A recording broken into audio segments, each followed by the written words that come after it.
Introduce yourself and lead us into prayers. I don't know whether you want us seated, whether we want us to kneel down, I don't know.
Amen. So we want to believe now that God is in our midst. And therefore, this event is going to be a rewarding event to master our lives and to the rest of the world. That's what we want to believe with those prayers. Ladies and gentlemen, we are in the session of introduction, whereby we expect this boot camp to be officially opened. Myself, I'm KIHUMURO Manasseh, team leader, UCoBS, Project 5. And Project 5 stands for Youth Employability through Skilling, Innovation, Experiential Learning, and Technology Transfer. As a team leader here, I'm not alone. I'm together with my co-Flemish team leader. Please stand up for recognition.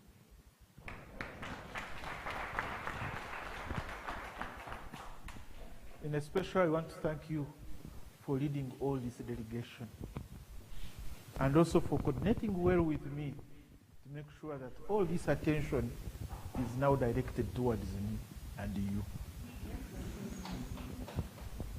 Our session is going to be slightly longer. I'm going to introduce this as I'm doing now. This will be followed by the invitation of the director CITT, who will formally welcome us here in his home. At the same time, he's our local coordinator. So he will also take time to also say a word in his capacity as the UCoBS local coordinator. At the appropriate time, he will stand and he will be recognized. After that, after his presentation and welcome, we are going to have an ice-breaking activity. And this is going to be led by none other than Lisa. Lisa, please be recognized. He's a professor from West, and her icebreaker has been called intercultural communication. You can see different colors in this house. Different colors. Am I black or brown? Am I black or brown? Chocolate. So, you see, and therefore, we have different ways, slightly, of doing things, but we are all human beings. And therefore, it's important to understand this exercise of intercultural communication. So we shall have an interlude activity that will prepare us into that, courtesy of West. Thank you. And then we shall invite our Deputy Vice Chancellor, Finance and Administration, after her session, to formally open this bootcamp. This bootcamp has been called Learning Uganda from Within. Learning Uganda from Within. And it was conceived in 2021 when we were in the phase-in session of designing activities for the first phase of the UCoBS project. That's how we called it, despite all the obstacles we met along the way. This project should have started in 2023, but it was delayed. As you know, in Uganda, the bill was passed into an act, and that was one of the biggest bottlenecks that we had. And it is that bill that delayed the realization of this activity. However, last year, 2025, I, together with my team leader from the Flemish side, said we can start it small. And in February 2025, we brought 2 student interns from West. These 2 student interns stayed with us here for 3 months and were able to come up with a business plan of the Entrepreneurship Center. At the same time, we worked closely with them and synergized with Project One to conduct an Archer bootcamp. That bootcamp came up with products in tourism and around Lake Mburo. Conservation of the Ankole cow. That was one of the key activities we engaged in. In their absence, much as they left us and they're back home, we need to give them a clap of appreciation.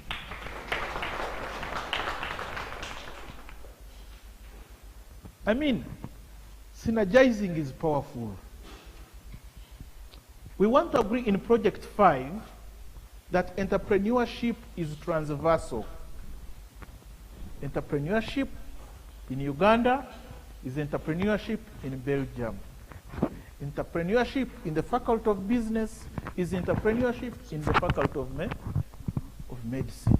It's also entrepreneurship in the Faculty of Science. And because of this transversal thinking, that's why we conceived this notion of this activity, Learning Uganda from Within. We want to recognize that the entrepreneurship ecosystem we are trying to develop at the MAST is going to be a global network. And therefore, it must start with the youth interacting among themselves. It's for that reason that we conceived it and said, let's now scale it up to 10 participants. And here we are. We have the 10 participants from the University of West. Stand up for recognition. West interns, West interns, West interns, West interns, please stand up for recognition by the guests. Those are the 10. West has not only done that. I want to tell you here that they have come with 7 laptops and 5 iPads for the Entrepreneurship Center. Some of those items are behind there. They have come with them. In other words, we are together in the journey of starting the Entrepreneurship Center at Imbara University of Science and Technology. As you know, making these people travel, making them sleep, making them enjoy all these days involves what? We want remotely to appreciate West. We want to remotely to appreciate the government of West Flanders. And we want remotely to appreciate the families behind these young entrepreneurs. They have all contributed towards their being here and us being with them. Says, when you get back, in that language, is it Dutch? Dutch. Is it Dutch? Please, how do we say thank you in Dutch? Have you heard it? Thank you. So please take that word of appreciation and please remind these other participants here to also say it on our behalf. Must appreciate this effort. UCoBS as a project appreciates it, and we believe we are building a better community for our next generation. Take a seat.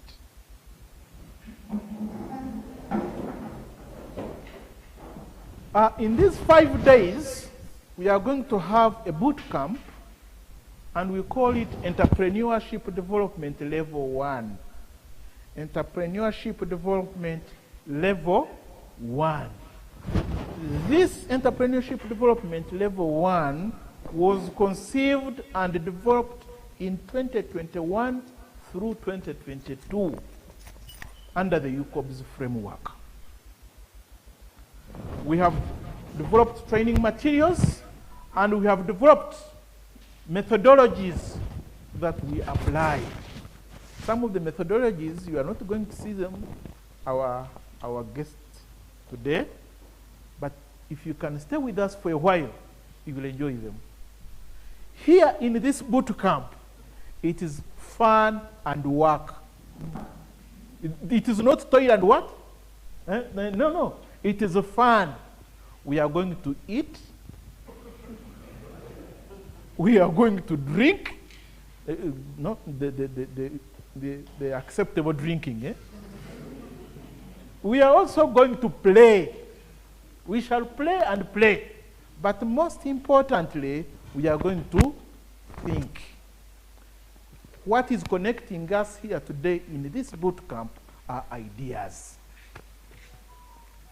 Opinions? No. If it's about opinions, my opinion is the best. If it's about opinions, let your opinion be the best. But we are being connected here by ID. They have made people cross oceans and distances to come here. And therefore, we must demonstrate that there is an exchange of ideas. This is the principle upon which our funders also identified us. I always have a problem pronouncing this. Says you say it later for me, virus. I think I've said it, virus. Yes. That's why they injected in money and allowed UCoBS, inter-university collaboration, to exist. And therefore, we are here for ideas. And therefore, let's demonstrate that we are able to demonstrate the exchange of ideas for entrepreneurial development. It's going to be a 5-day boot camp. On day 1, we introduce the concepts. On day 2, we invest in mindset change. In day 3, it's about design thinking. Day 4, prototyping. And day 5, we have to showcase our output. So we don't only talk, we also demonstrate results. So we want, by the 5th day, when we invite again our chief guest who is going to open this function, to come here and see outputs, not faces. He has already seen faces. Now he wants to see outputs. And this is our pledge to you, sir. Ladies and gentlemen, I want to stop here.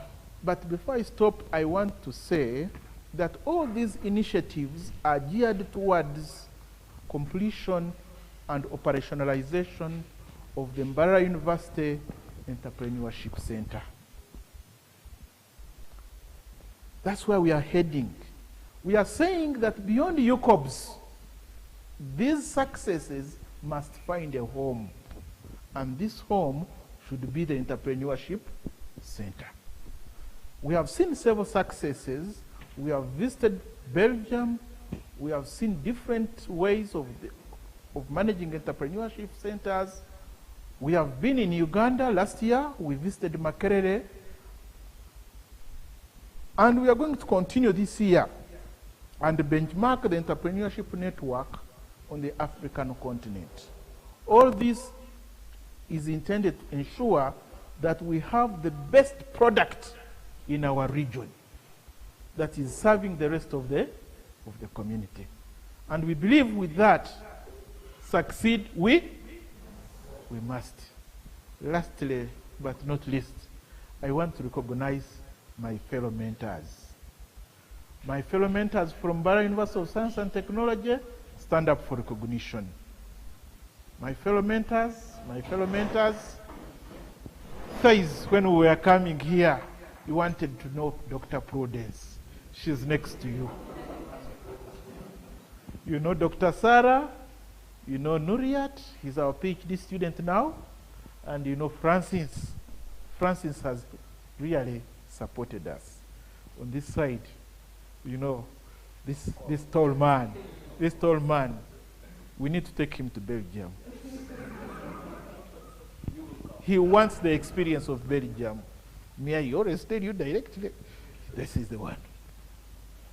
In a special way, as we have these as university mentors, we also have industry coaches.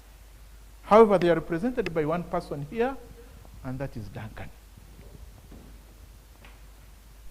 Duncan, he's the director of Rwenjeru Agro Demonstration Farm, and he has acres and acres of farmland. We have planned with him, and he's going to host us for dinner on Wednesday. Duncan, can you host them? You see? So you see how entrepreneurs talk with confidence and no hesitation. Thank you, Duncan. And we hope on that dinner we shall dine and also exchange ideas. Yes, we want to climb that mountain, that hill, and have that walk experienced. Yes, on my side, those are the coaches, and on the Flemish side, I want you also to be recognized. The Dean of Arts, Faculty of Arts, we call it Arts, Liberal Arts, Active Health. Please stand up for recognition. Do you see how modest she is? Very modest. Who imagined she's a dean? Thank you for that modesty. It's a big lesson to many of us. Lisa, she's going to talk shortly. She's a professor in communication. So you can see learning Uganda from within. Thais tells me we should plan to take 10 students to Belgium next year under Project 5. Because it's an exchange. They have come, we should also take. You see? We are putting must visibility higher, on a higher notch. And for sure, since we have done this, the other one is also possible. There is one more member. Peter. Peter is another industry coach on the Flemish side. So you can see our blend is also their blend. Peter, thank you for choosing to join us. And as I whispered to you when we were coming, we want your ideas to operationalize the Entrepreneurship Center and support, ideas and support in general. With those many words, I want to stop here and invite my local coordinator and the director of CITT to welcome us in his home. Thank you very much. Thank you very much, Dr. Manasa. I think another round of applause for Dr. Manasa. Someone should help me fix this animal. So I would like to take this opportunity to first of all welcome us all to this important milestone in MUST. Because when we had the Canadian Fellowship Program, the number was not like this. I think this is the first of its kind to have a huge number coming to MUST to train with MUST students. Thank you so much for coming. You're most welcome. I was excited to learn about this, and also when we came to Hoist last year, this discussion has become to fruition, and thank you so much, please, for your commitment that you finally made this happen after promising something and then it eventually happens. When you said you would bring 10 students from Hoist to MUST in February, and this is February. So let's clap for them. Thank you so much, please, for keeping your word.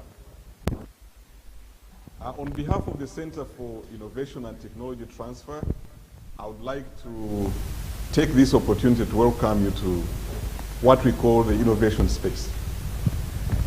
We call it Innovation Co-Creation Space. And this name was coined after visiting the Mind and Maker Space at Hoist. So when we came back under the funding of UCoBS, as you can able to see, this innovation space has been funded by UCoBS project under sub-project 5. So we're able to start something that was not existing. We were able to procure high-tech equipment, 3D printers, 3D scanners, laser cutters, and some of the other equipment that we found in Mind and Maker Space, and some workspaces. So we want to appreciate the partnership between MUST, Hoist, and generally funded by Virores, and West Flanders for the job well done in supporting the innovation capacity, entrepreneurship capacity of Mbarara University of Science and Technology. Thank you so much, team. To illustrate how important this day is, when I was coming in, I saw my friend Rennie putting on a suit, which is not always common. And I told him he was very smart. You can stand up for recognition, Dr. Dr. Rennie, stand up for recognition. You can see how smart he is. That shows you how today it is and how special we attach this day, because he has always been a man of, his long sleeves, but folded shirts and all that. Thank you so much, Dr. Rennie, for coming. Our Deputy Vice Chancellor in charge of Finance and Administration, we are so much delighted that you've been able to make this, and we want to appreciate your commitment. He has been a member of council making most of these decisions. Of course, he's still a member, but he has also been very fast happens to the development of MUST. And we want to appreciate you, Professor Robert Vitariho, for the great work you're doing for this university. Let's clap for him.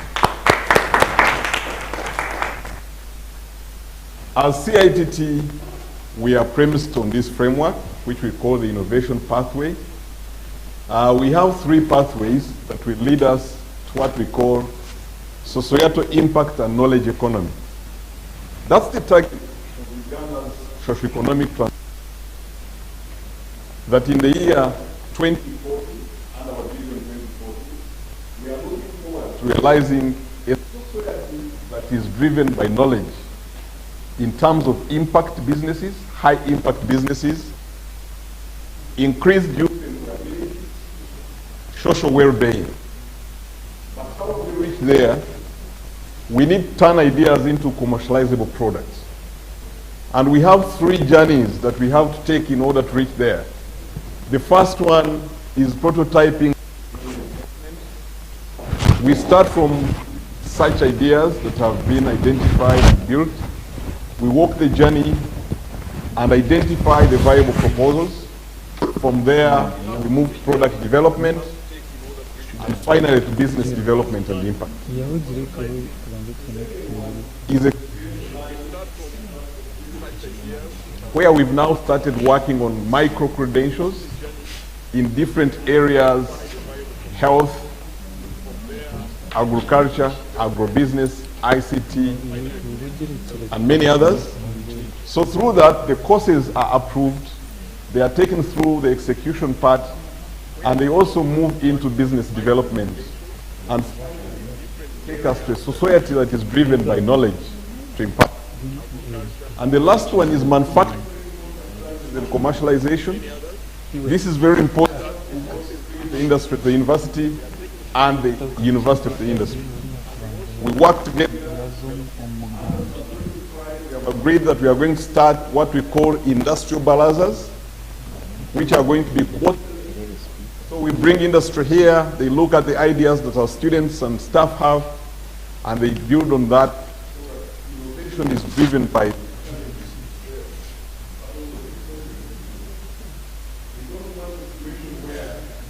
our innovation is in a West. People think and create ideas, but these ideas do not mirror what is happening in society. And as a result, you find most of these innovations end up as prototypes, not as products that are commercialized. So we want to start from a solution. That's why we want the university to work closely under the third thematic area of manufacturing, contract services, and commercialization. When we realize pathways, all of them, you can see the arrows, are going to take us to our driven agenda of societal impact and knowledge-based economy. So that's basically what I can summarize with what CITT does, and we work closely with Sub-Project 5 and the Faculty of Business to make sure that this has been realized in the next many years of implementing this project. Now, on behalf of the UCoBS project, as a local coordinator, I would also like to welcome you all. As you are aware, some of you, UCoBS project is a partnership between Mbarara University and Flemish institutions. We have 8 Flemish institutions that we are working with. We have HOEST, we have the University of Antwerp, we have KU Leuven, we have VUB, that is the coordinating institution, we have Thomas More, we have Hasselt, we have AP, University of Science and Arts. We also have Ghent. So all the giant universities in Belgium have worked closely with MAST, and therefore, dear students, dear interns, you're most welcome to MAST, because this partnership has been moving on, and we know that this is the beginning of great things. The 6 thematic areas of UCoBS are aligned towards addressing the most critical demographic challenges in our society. So as you do the boot camp, you think through the ideas, keep reminding yourselves of the 6 thematic areas of the UCoBS project that form what we call sub-projects. Sub-project 1 is on environment, so we need innovative solutions to address the most critical environmental challenges. You need to identify them. They can touch base different areas, but you know the environment is too much compromised, and as a result, we want to improve our conservation practices. Thematic 2, or theme 2, focuses on food production using climate smart approach. We mitigate climate, but increase food production and address food insecurity. That is the second thematic area. So as you think through the boot camp, looking at Uganda within, which area can we look at? The third is on renewable energy technologies, because we know that energy that is non-renewable has become a big challenge to our environment and health. So we need to think through that thematic area of developing renewable energy technologies like solar systems, wind power systems, biogas, and many others. Sub-theme 4 looks at sexual and reproductive health for adolescents, mothers, and children.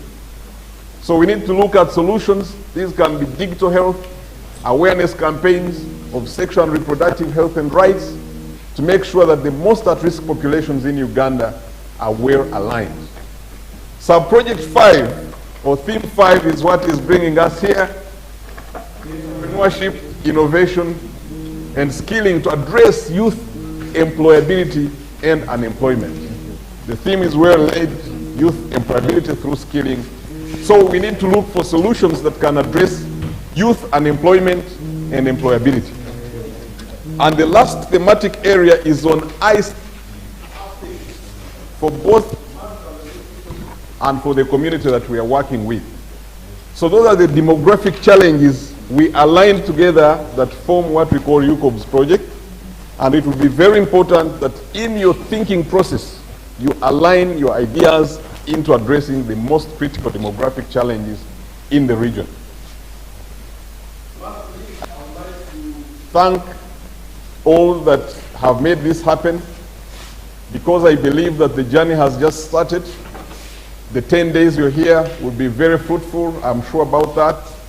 The boot camp here at MUST and the one in Rubirizi, which is coming up after this one, I think will not leave you the same. I had an experience of the two interns. They worked directly with me.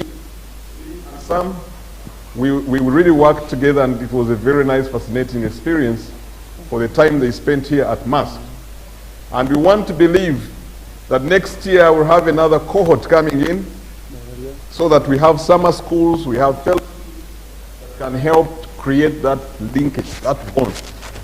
I believe that this marriage is not going to end. It is actually growing day and night, day and night. We want to thank West Flanders for starting up the Entrepreneurship Center, which is going not only to build the capacity of MUST, but also the youth that are unemployed within our scope. Because we are in the region that is having a lot of challenges with unemployment. Over 60% cannot find jobs. 87% of the graduates are finding it very hard to find formal employment. We know that there are many startups that come, but only 45% of these startups can see the light after 5 years. They don't meet even their first birthday and celebrate it. We also know that the target for science, technology, and innovation, which is at 40%, we as Uganda have reached at 29%, and yet 2040 is very close to us. These are key demographic issues that we need to pay attention to. We well know that that is happening where 72.3% of our population is below 30 years. You can imagine what that means. So it means the issues of the youth are pertinent, and we need to rise up with innovative solutions that can make you employable, that can make you not look for formal employment, but create more jobs and jobs for others. In that way, we are going to realize our vision for 2040 and promote institutional visibility within and outside Uganda. I want to thank you very much for coming and wish you all the best. And feel free to enjoy the country. I know you have a very nice place you're staying in, but don't keep there indoors. Try to explore other avenues very carefully under the guidance of the housekeeper, so that we know that when you came to Uganda, it was not about coming to this place that we always refer to as a war room, because ideas are always fighting, but we know that you have enjoyed the other facets. You can dance, you can enjoy music, you can do all other things. And the students of MUST, please don't leave the same. Make the opportunity. Take use of this opportunity. Don't sit near the host students, and at the end of the day, you can't even know their names. Try to create some networks beyond the boot camp so that you are able to get something. But of course, don't beg. Don't ask them for money. They are students. Just enjoy the networks. Build the networks for now that can sustainably be maintained, because they are also students, and they may not have the money that you may need to ask. But I know our students don't ask for money. But thank you so much. I wish you all the best. Succeed, we must. God and my country. Thank you.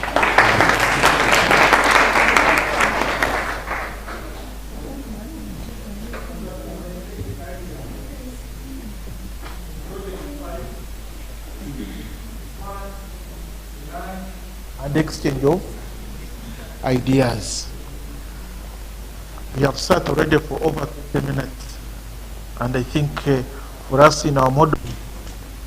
Okay, thank you, Professor Manasseh. Thank you again for having us. We're always very happy to come to Mbarara, especially. I already feel at home, so thank you very much. So it's indeed the first time that we bring so many students to MUST. So I count on all of you to make this a success. So please interact, talk to each other, take our students out, show them things, okay? Try to become friends. I think this should be one of the outputs and the results of our project. That will be a really nice thing to reach, okay? And that's why I want to invite my colleague, Lise. She is an expert in communication, so she also prepared something for you to lower the boundaries of talking to each other, okay? Because I know it's sometimes a little bit intimidating, but don't worry.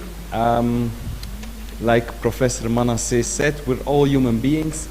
We all share same experiences to share and talk about to each other. So I think some tips and tricks can help to lower these boundaries. So I pass the floor to my colleague, Lise Joye. Good morning. I'm very happy to be here with all during 2 weeks on entrepreneurship, but a very important part of those 2 weeks is also intercultural communication, because we are two different cultures, and hopefully at the end we understand each other very well and we can do some entrepreneurship together. So that's why I will give you a first session. I will not give you a lot of theory, but I will put some practice in it. We will have to talk a lot with each other in order to get to know each other better and to have a communication afterwards when we start the real boot camp. So the first thing I would like the first thing I'll ask you is to form 10 groups. In each group, I would like to have a Belgian student together with 3, 5 Ugandan students. And I'll ask you just one very simple thing. Afterwards, I'll give you other instructions. But the first thing,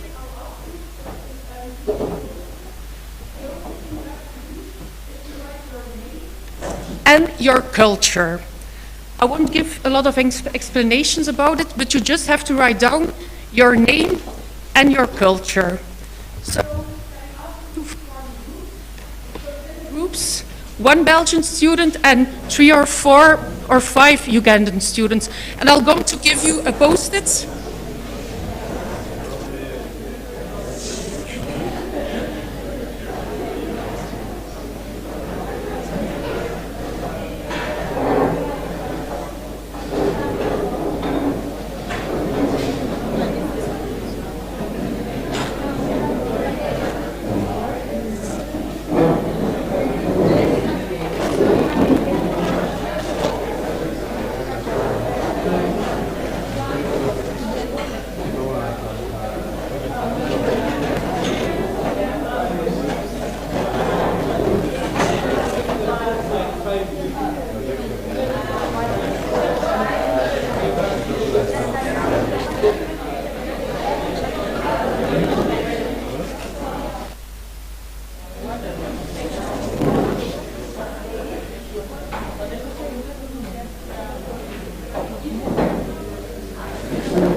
Okay. Get a post-it Yes. So in the first instance, you just have to write down your name and the name of your culture.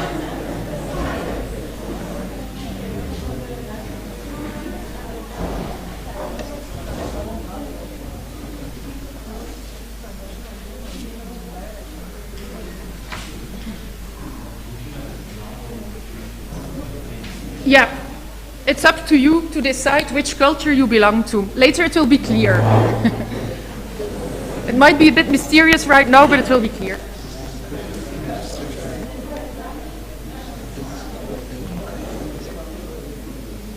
Yes, sure. Yeah. Uh-huh. Okay. Yes. Or can he do it now? Or I don't know. No? I'll start the session and then after maybe 15, 20 minutes? 10 minutes? Okay, yeah, perfect. Okay. Did you all write down your name and your culture? Yes. The second instruction that I'll give you, and you'll have about 10 minutes to write what are important elements of your culture. It might be you're thinking about there are no wrong answers, just write them. Speak with each other and write down on a post-it elements which belong to your culture. It can be anything. You can also, the main scope is to discuss each other. Something, explain it as well to each other. The main goal, that you speak and explain some things.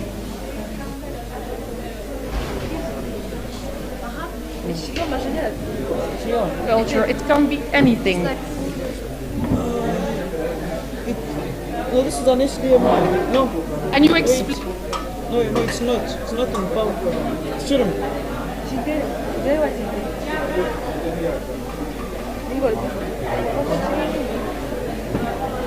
Yeah.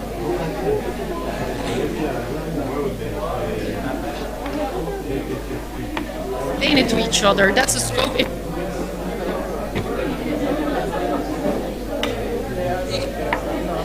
I can.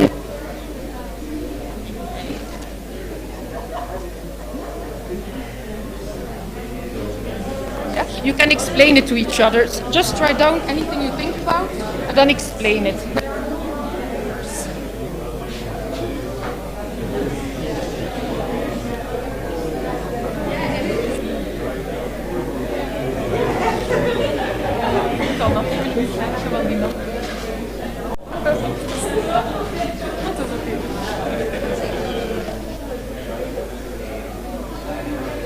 The others is some element explain to, for example, to the Belgian student, to you. Ah, oké, maar dan kan het. Maar je kan het al vertellen, hè?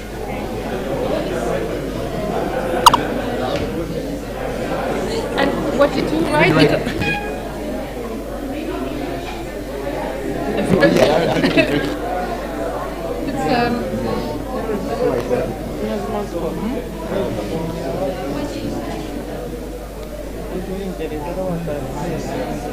Yeah, you can really write down as many as you want.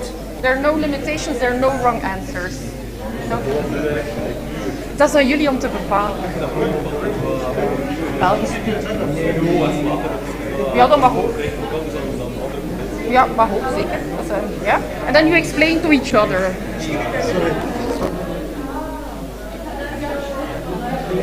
Ja.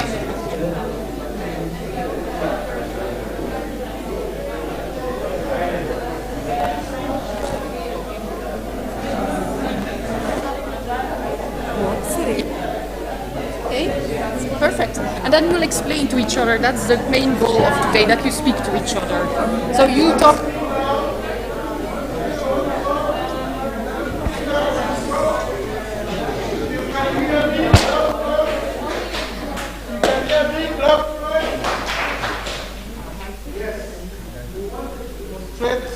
what we mean by experiential learning before the guest speaker speaks.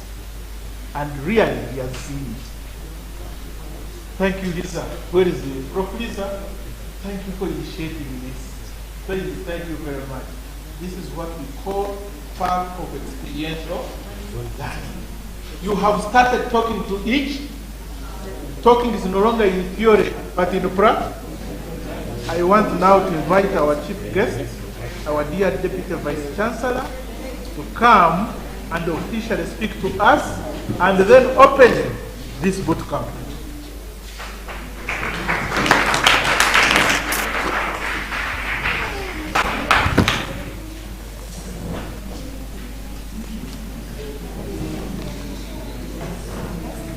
Thank you so much, Dr. Nelson.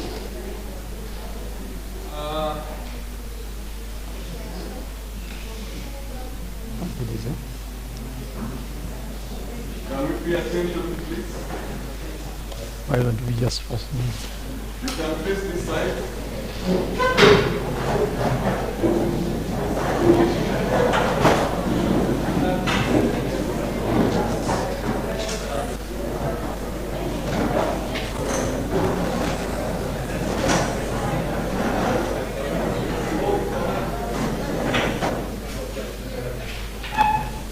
Maybe I'll start. Distinguished guests, maybe you haven't been introduced to Robert Bitaiho, and newly appointed the Deputy Vice Chancellor of Mumbai University of Science and Technology. Just like a month, slightly a month on the job. So I may not be as efficient as you would wish me to be when I'm opening, because me, I'm more of a researcher. I used to work in the Green National Park. Those of you know the park.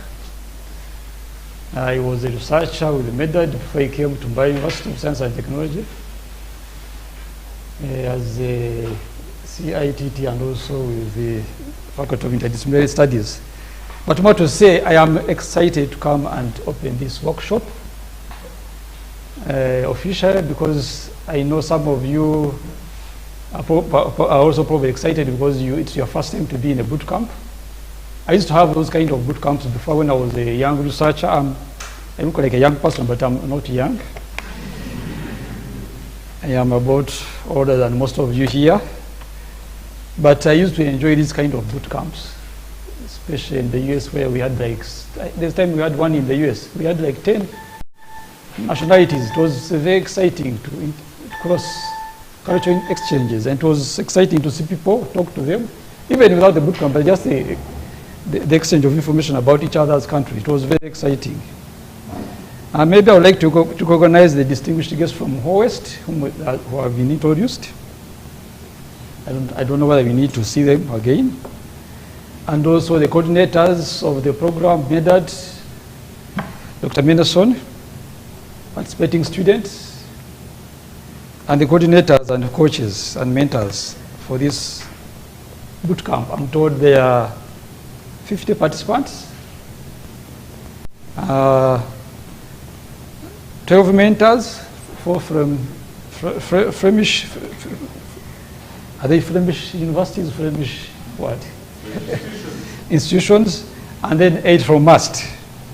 It's exciting to see such a collaboration, intercultural cross-exchange between the different countries, and especially nationalities, because it blends together the ideas and comes up with most probably best solutions that we normally face as society. I would like to emphasize the purpose and significance of this boot camp. I've been told it's a 5-day experiential learning where you have cross-cultural exchange of entrepreneurship ideas. I'm not good at entrepreneurship, but you can even say I'm finding it difficult to pronounce the word entrepreneurship. But I have read so much about it, and Dr. Mendelson gave me ideas of what this bootcamp is all about. But what is important is finding solutions, especially about entrepreneurship for youth employment, okay? And also having viable business concepts that are grounded in local ideas. and also with exchange from the other countries. Helping with societal problem challenge solving. And that's why you have the theme, learning from within Uganda. And I think I liked the theme because of that. When you have over different nationalities, but learning within Uganda, but also solving problems within Uganda. I'd also like to see how these concepts or how these ideas being developed by the different students or the participants are going to come up and solve different societal problems as the key issue, and also their ideas being scaled into entrepreneurship, and also coming up with innovative ideas that will help skill the youth and bridge the gap between academia .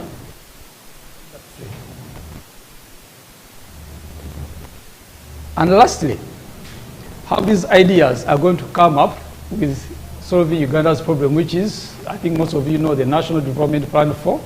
So how do these ideas link up together into the National Development Plan 4 that is for solving societal problems and also addressing issues of poverty within the Uganda and youth employability. As you see, for MUST, our vision and mission specifically stress issues to do with research, community development, innovation, and also empowering how the youth will be helping solve those issues highlighted in the vision and mission. So far this boot camping is helping solve or coming up with the vision and mission of the university. That's why I would like to emphasize that as a university, we are very excited and happy to see such a boot camp, and we shall give it maximum support it needs. Already you are being hosted by CITT, one of the MUST innovation hub that we established, and how we shall scale up the ideas that are coming up here. Initially we shall use the CITT, but we are looking forward to when the entrepreneurship center established at town campus is fully fledged and working, and therefore having better ideas and more ideas sustainable for the development of Uganda at large. I would like to appreciate the facilitators for allowing to come and solve and share your ideas and participate in this boot camp. And as a university, we appreciate you, and most of you are university staff. Sarah is here, I know her. I think I saw someone else whom I worked with on a project of Real Life Learning Lab. Prudence. Is Prudence here? She's out, but someone I worked with also on a certain project. It's exciting to see those ideas coming up and you training the university students and staff. I'm told you're going to be going to another community in Rubirizi. That is something we look at as a university, and we'll be giving you maximum support. With those few words, I would therefore like to officially declare the MUST Host Students Entrepreneurship Bootcamp Level 1 open, and I wish you fruitful deliberation over the next 5 years. Succeed we must, for God and my country.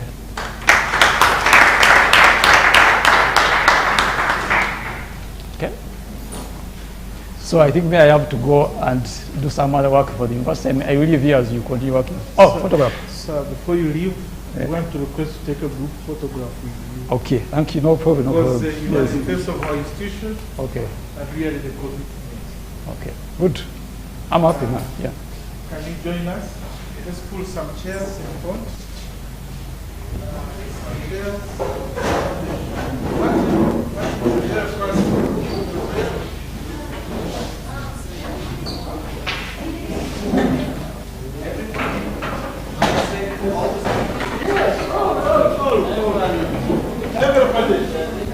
Okay.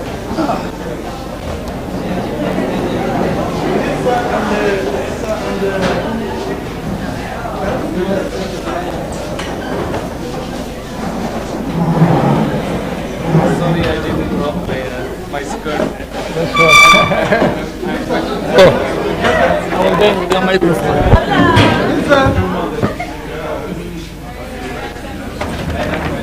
We also need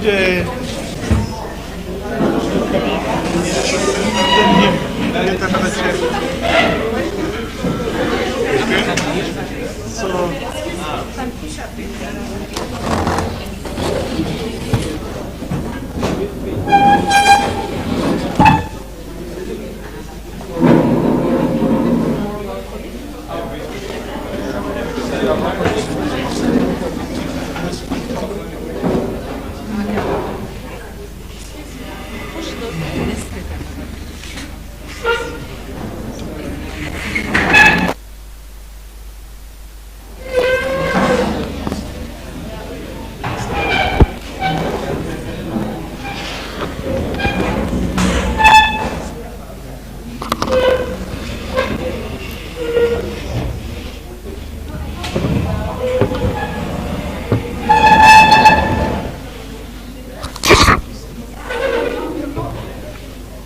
Maybe those that are in can do later.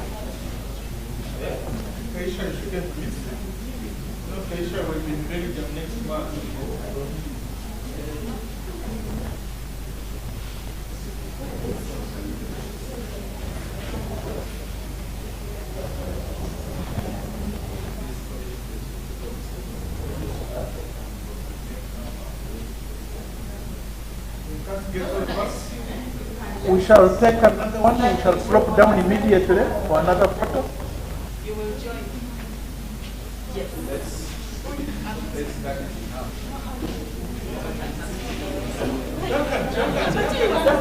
Let me get to my chair. Oh, we share mine. No.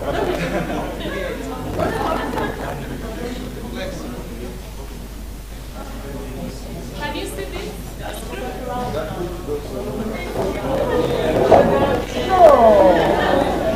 But we should take another one outside, yeah?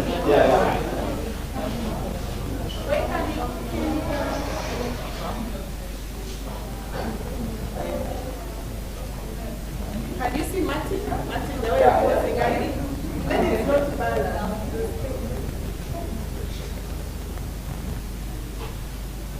Smile, 1, 2, 3, succeed, please.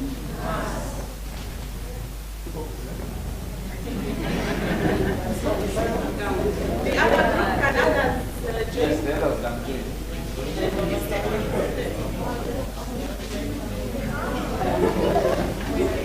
join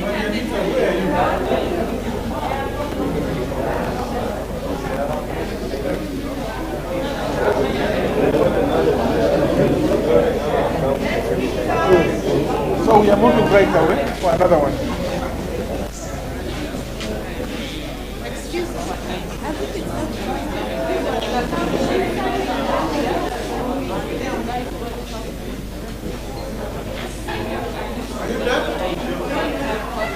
Let us read the next session and we get the photo.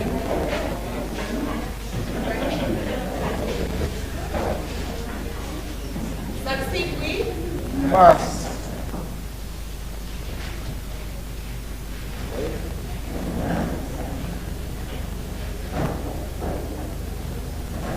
The students have not taken a photo.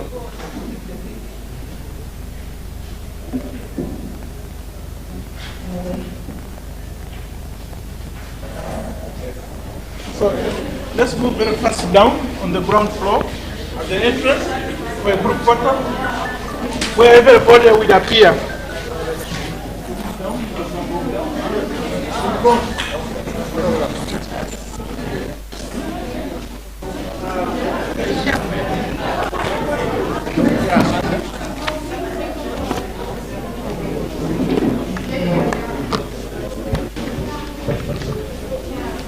Volunteers, please stand by chair. And let's see. Then you have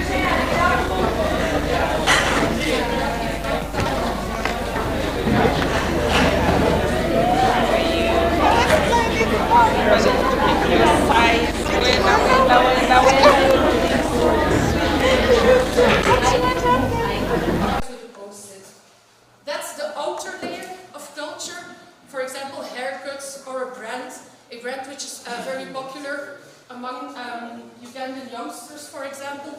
That's something very superficial. It's part of the outer layer of our culture.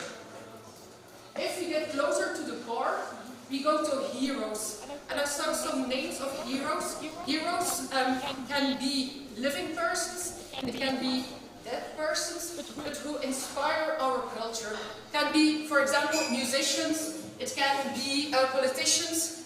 In Belgium, sometimes our heroes, not always, but sometimes our heroes are the Red Devils. That's our national football team. Sometimes they are heroes when they win. Sometimes they lose, they're not playing that well, then they're a bit less our heroes. But that's an example of heroes. That's still the outer layers of our culture. Something very important, those outer layers, they are quite different from one culture to another. But then, and that's the next exercise I would like to do with you, 5 minutes. If we get closer to the core, you will see that we share a lot of things in common. And I saw already somebody who wrote down, for example, the marriage, the wedding. Yeah? We all celebrate the same things in our culture. We all celebrate when somebody gives birth to a child. We all celebrate when two people get married. We all have a practice, a religious practice, or a ceremony when somebody dies. And that's also part of the culture. We share the same things, but we express it in another way. And that's what I would like to do with you, to have 5 more minutes to speak together about some rituals in your culture. Maybe wedding, maybe giving birth, maybe celebrating a birthday. How do you do it in your country, in your culture? So 5 more minutes just to speak with each other, and then I'll close the session on intercultural communication with a few more ideas. So now 5 minutes to talk about rituals in your culture with the other friends you are in a group with. Okay?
we share, but we express them in a different way.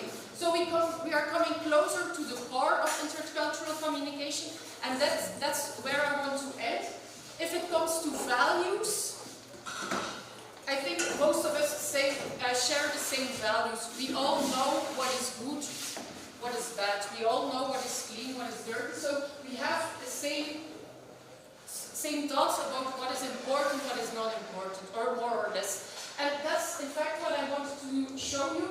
We have the outer layers, and maybe those are different. But the more we come to the core, we see that we more or less are all the same. And what is important, what I want to finish with, for internal communication, what we are doing now, we're talking to each other, we're getting to know each other, we're trying to understand each other, and the more we understand each other, the easier it is to work together.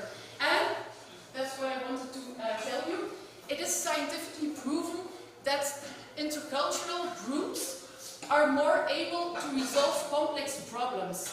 And we are here with an international company. We are working, we are trying to solve some entrepreneur challenges. So we are with an international company. We will be able to have different point of views, and we will be able to solve complex problems because we are an international group. And if we continue like we already did, with a lot of communication, with a lot of respect, we will understand each other, we will have a smooth communication, and we will have a very good bootcamp with a lot of solutions and ideas. So thank you very much for this first session, and I'll give the words to Sarah for the next session. Thank you. We're going to give rain first of all. Let's give her some raindrops. Little raindrops. More raindrops. Rain and thunder. Thank you so much, Professor. We are going to have Dr. Prudence to take us in the next session. Now, there's something I want us to note. I hope you've known who you're seated with right now. Because tomorrow as we begin the 50K challenge, Dr. Manase is actually planning that since we have introduced each other with this first session, this is going to be the group we are moving with in the field. So I hope that this group is, I think they're all gender balanced. Is there anybody who has no male in the group? Okay. Any group that doesn't have a female in the group? I think all teams have the West students. I think it's balanced. All right. Dr. Prudence, the floor is yours. Yeah.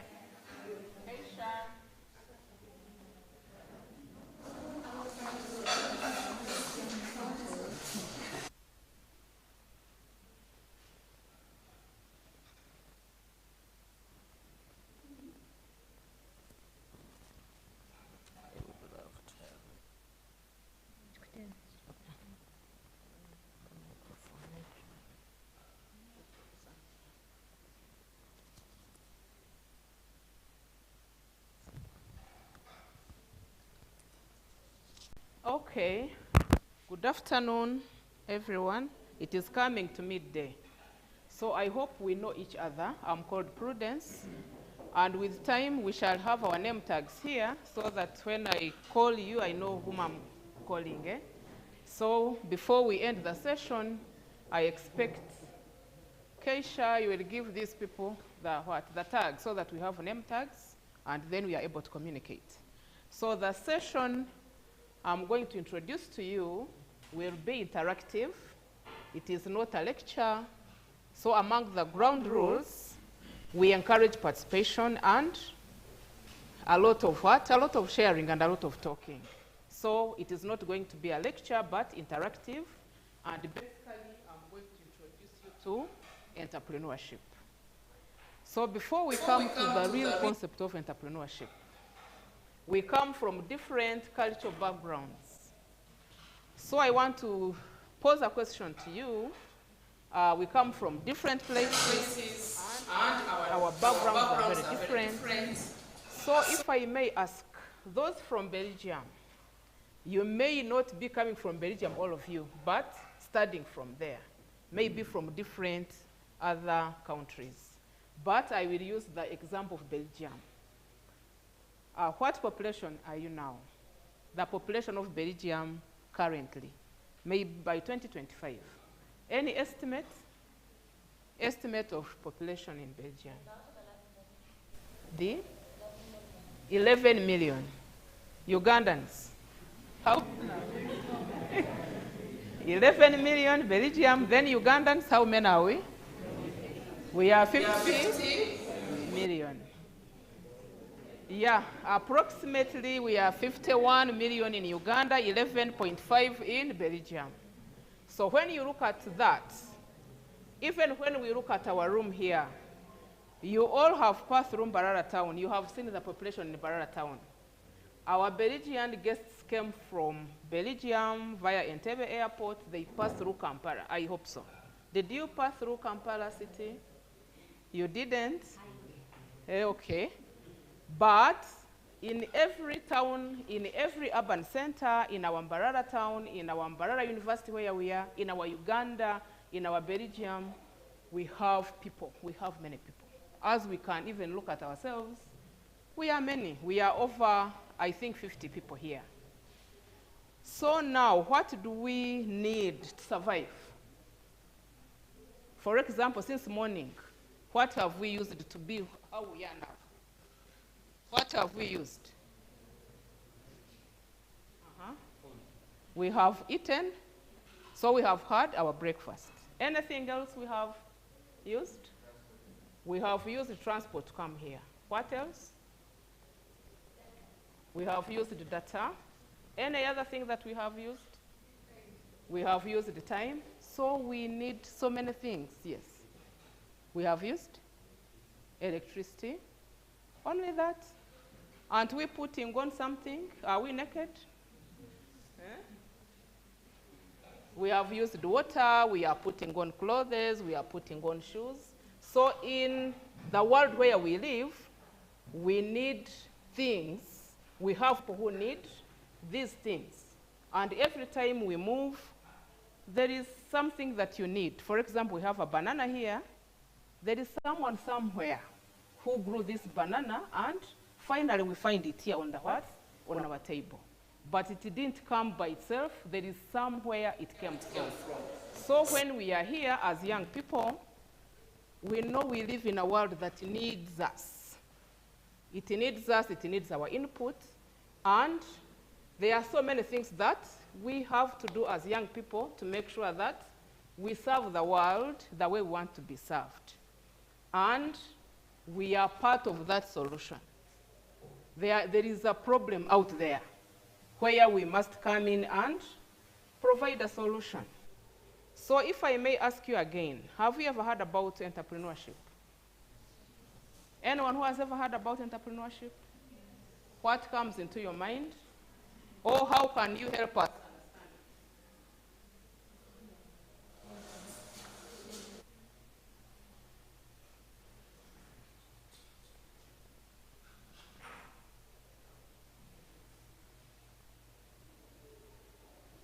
What is entrepreneurship? Yes, please. And loudly so that everyone hears. Well, according to my understanding of entrepreneurship, briefly would be starting a business. But then the way downward is identifying the gap for a challenge, and then you design a practical solution which helps you to generate some earning or some living in form of money. Okay, thank you very much. That is his idea. Anyone who has a different, I need someone from our guests to see if we have the same concept, say about entrepreneurship. Anyone who has an idea? Our guest from Belgium. Anyone who has ever heard about entrepreneurship? Yes?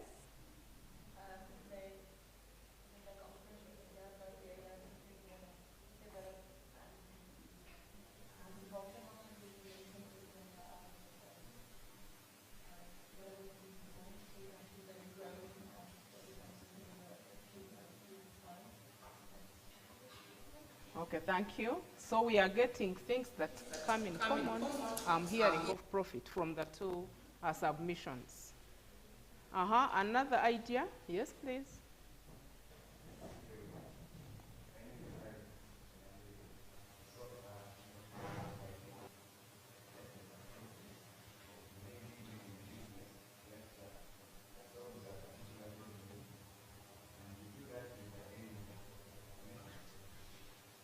So you are talking of having a business to solve a problem, and then you make a profit out of that solution that you make.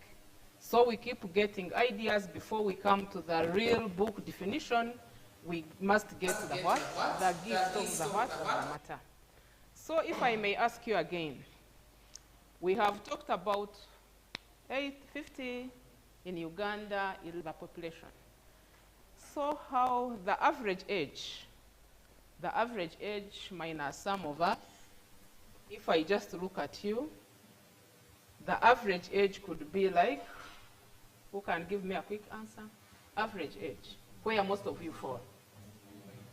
23, 20. Okay, let's put the average age at 20. So now, if we see our countries after 50 years from now, what picture would you want to see 50 years from now? Or if I may bring it closer, let me talk about 2050. Now we are 2026. So by 2050, we need 24 years from now. So look at the age that you have, then add 24 years, and see how old you will be by 2050. So what picture do you have in your mind? What? Good morning, everyone. My name is Margaret Agatha. And here I see Uganda by 2050 technologically developed. Here I mean, for example, you're here standing, so by 2050 I think I will not be standing. nobody's going to be here.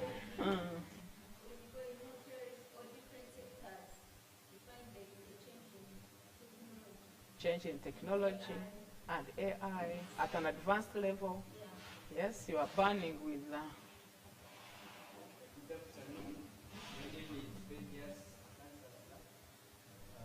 about the question. Other and your best. Thank you. Oh, thank you. Yeah, so that is his, when he closes his eyes, he sees that Uganda in 2050. And I think it is wonderful. Anyone who sees a different picture? Yes, please.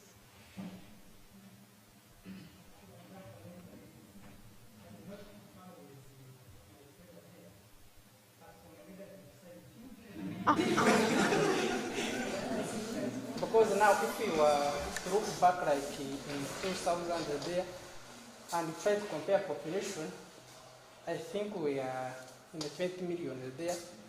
But I'm not sure as I was, because I was not born by that time. But now, 20 years or 25 years from now, I see Uganda it will be survival for the fittest. Yeah, it will. Yeah, it will. Uganda is not expanding. See, it's demarcated. It's that land. That is the land that we have is Uganda. But for us, we are. A case in point, I'm going to produce. I mean, produce one or two. We are going also to produce. So now, what I can say is that we had to live in this Uganda if we don't have money. Because everything we need money. We need money to get land. We see Uganda in different ways. One who talked about street kids having homes. You are looking at people getting employment. Because you are scared of finishing your education and you don't get employed. So how are you going to be part of the solutions? How are you going to be part of that package that is going to offer employment, that is going to be self-employed, that is going to offer houses for the street kids, that is going to change policy? So do you see where you can contribute? Because that's where we are going. entrepreneurship, basically we are looking at how can we be part of the solution. So in short, when we are trying to understand what is entrepreneurship, basically we are looking at that problem. There is a problem somewhere. As we all we have all agreed that when there is a problem, then a solution must come in hand, solve that problem, but the solution that comes in hand must help you to earn some money. So in entrepreneurship, we don't talk about charity organizations, we don't talk about civil society organizations, we are talking about business. And that's why we are here. So in entrepreneurship, we solve a problem, but the solution that we offer must help us get some money. So we shall be talking about money, how do we make money? But the money we make must be helping someone. The solution you are providing must be helping someone so that he comes to you for that solution. So when we are talking about entrepreneurship, basically we are interested in understanding what is the problem somewhere. When you are moving, I hope when you are seated here, I don't think everything is okay. Whenever you move, there is usually a problem somewhere in your environment. And when you see that problem, to make money, because you make money from the problems around you by offering a solution. So when you are a young entrepreneur, then you must be what? You must be able to identify that problem, think about a solution that is best fit for that problem, and earn some money from the solution that you make. So, I don't know what is wrong.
The connectivity, we have understood what entrepreneurship is.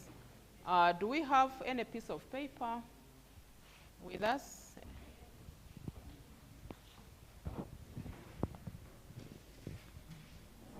Okay, so if you have a piece of paper, I want you to draw. I want you to draw an enterprising person. An enterprising person. I want you to use arts. Draw an enterprising person, that successful entrepreneur in your locality, in your village, in your town, someone who is a successful entrepreneur. The one who is able to identify a problem, provide a solution, and earn from it. In your mental picture, how should that person look like? So just a simple drawing, then we shall start from there. And you will tell us why do you think he has a big nose or a big head or big eyes.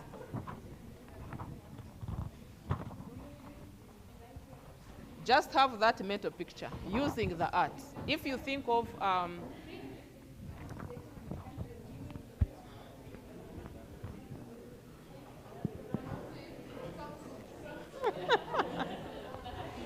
yeah. And you will be helped by the characteristics you think that person should have, what he should possess when you look at him. Yeah.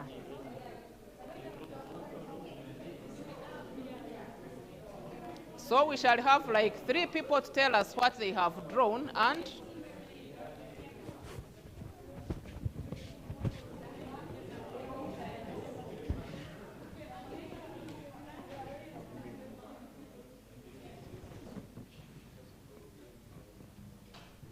so 1 minute to finish, and then we share. People are hiding there. Anyone who is done? You have finished, eh? Okay.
One,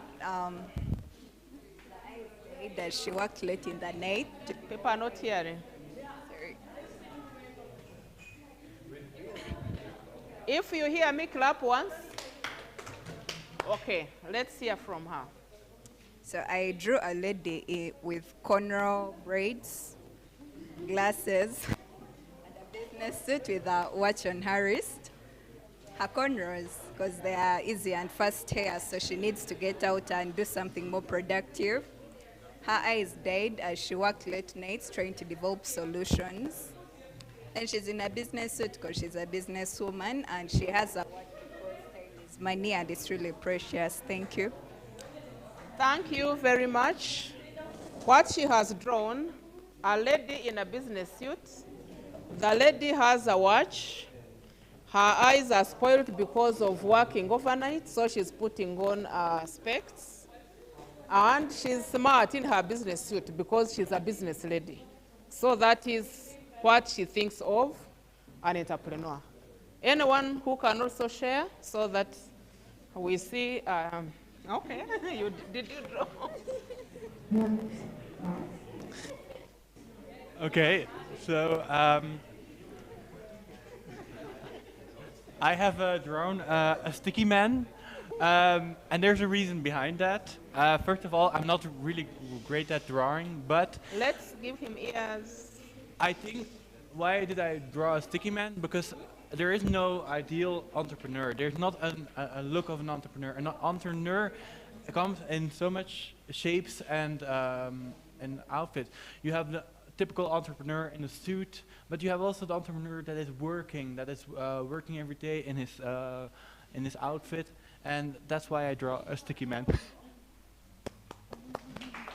So for him, he drew a stick man, and he thinks there is no ideal entrepreneur. One can be in a suit, one can be a stick man, but they are all making money. They are out there. They are working. He's not dressed in a what? In that suit that we may imagine. Then the last person to share. Someone put up his hands long ago. Yes, thank you very much, everyone. Our colleague here, Boat from Belgium, says that one of the biggest problems they are having in Belgium is cybersecurity threats. Other entrepreneurs there have their organizations, they are working online, but people always scam them. They can steal money from such organizations. So that's a problem. It may not be much of a problem here, but it's a problem on their end. What solution is there? Cybersecurity expert. He's an expert in cybersecurity. So here we are having our stick man who is working on his PC, very busy trying to make sure that this organization does not receive viruses that can steal money from it. Wow. Thank you very much. We give them flowers, so now they have taken us to IT. Their guy is working on. There is no cyber insecurity. We have our different views, how we would like to see that successful entrepreneur and making money from his business. So do we know some of the characteristics that person should possess? The key characteristics. One, he is a risk taker. You know, when you hit business there, you must be a risk taker. Because if you fear to take the risk, you will not go there. Because you are going there and you don't know what will come out. So he is a risk taker. Any other? Yes? He is adaptable. Expound on it.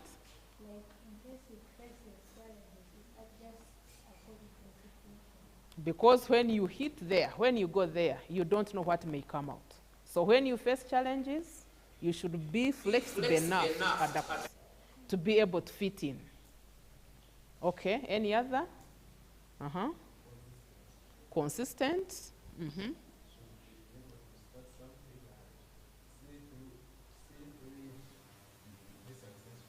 So you have to be consistent. You don't jump from one business to the other. In 1 week, you have attempted 4 businesses. One fails, then in the evening, you say, no, this is not working. So you have to be consistent. The one in the middle should be innovative.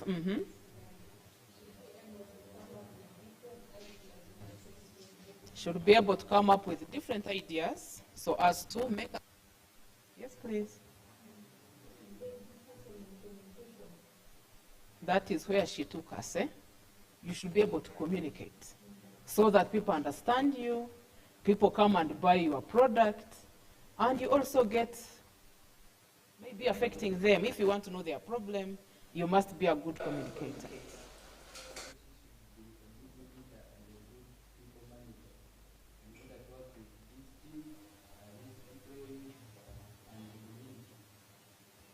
Yeah, you can't work alone. As an entrepreneur, you work with, you work in a team. You work with people you employ. You work with suppliers who give you what to sell. You work with people who have to buy from you. So you must be a what? A good team leader and a good manager. Yes, please. A good relationship with money. What is that? Tell us more.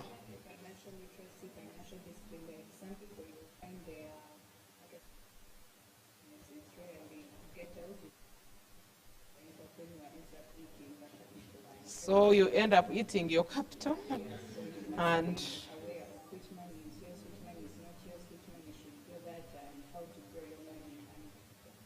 so you should be having a good relationship with your money.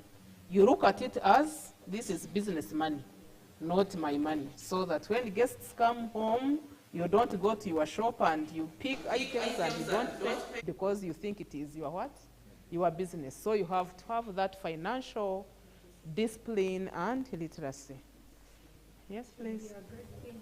A great thinker. Of thinking new ideas on how to solve problems. Okay, he must think for his business. Yes, please. I think he needs a mentor or even mentors. You can use this to talk. No, I think he needs a mentor. Usually when you engage into a business, sometimes you reach a point at which you even want to give up. You know, those ICT things are not even easy. Sometimes you need to go and consult these other people who have gone through this kind of whatsoever. You need a mentor or even mentors, literally. Okay, so what characteristic or what character can we peg there? Because having a mentor and being able to listen, so he should be, what should he be? You need expert help. Expert? Help Expert help, yes, she needs that consultation. But what trait must he possess? Eh? He should be someone who is able to what? To learn, to accept advice and take it. Eh? Yeah. Any other characteristic? Yes, I also think that in entrepreneurship, learn how to budget, because you can have money, but if you don't budget for it well, the business will end up collapsing. And the other thing is they should learn how to make the right decisions for the business. The decision should be in the business's best interests. Okay, so your response is almost similar to hers, I think. The one who talked about financial management skills, eh? Yeah, making a good budget and making sure that you stick to your budget. You don't bring in other things that don't match with your budget, so that you experience profits and stay in your business. You don't die in your first year of what? Of being born, and you die before you celebrate your first birthday. So as I'm doing this, I'm waiting for the IT things to stabilize, but I hope it will. And when we are talking about problems in what? In our community, that is one of them. If you are very smart, you may think of a solution. What can we do to make sure that during presentations we don't get that what? Those hitches. What can be done? So a business person is already looking at some money just right now. Because wherever there is a problem, there must be a solution, and that solution should help you make some money. Yes, please.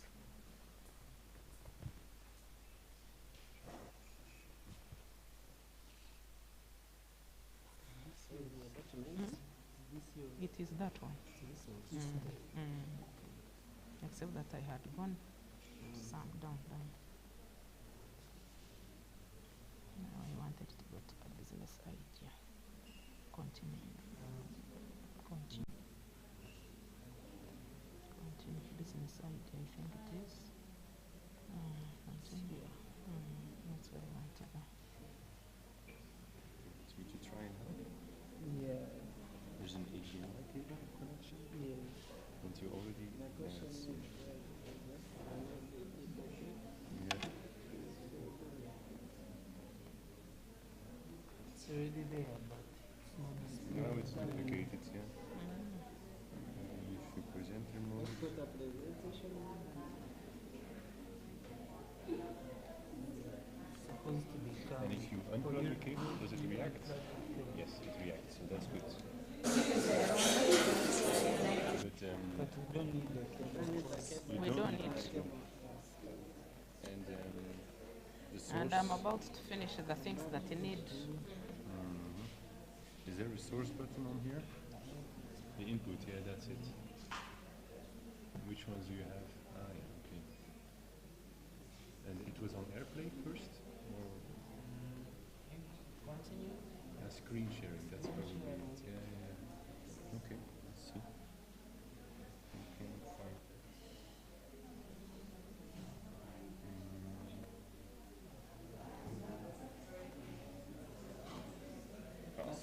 Yes, indeed.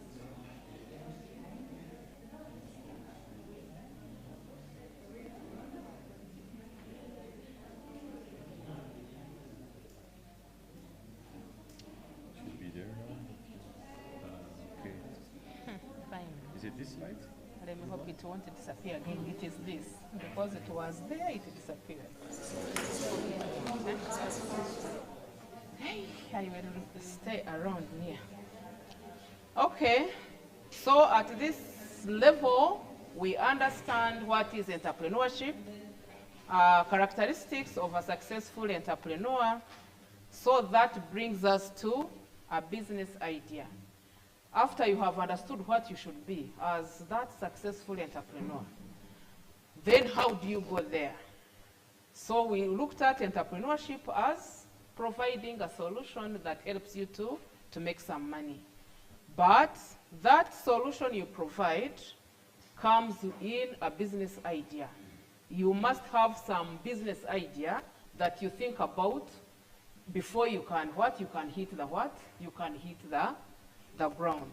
So what are some of the sources of a good business idea? Because we have seen that a business idea is basically that concept, that plan for a new or existing business.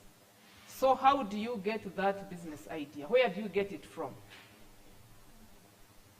Number one, you get it from your talent. You can use your talent and you get very wonderful business ideas. Do you know any talent that help in building good business ideas? For example, dancing, yes.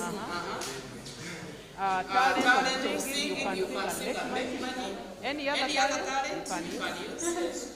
Public speaking, you have heard of these professional public speakers.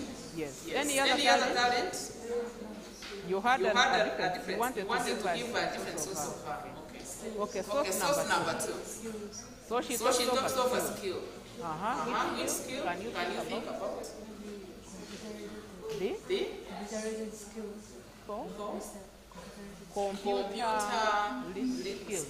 computer skills.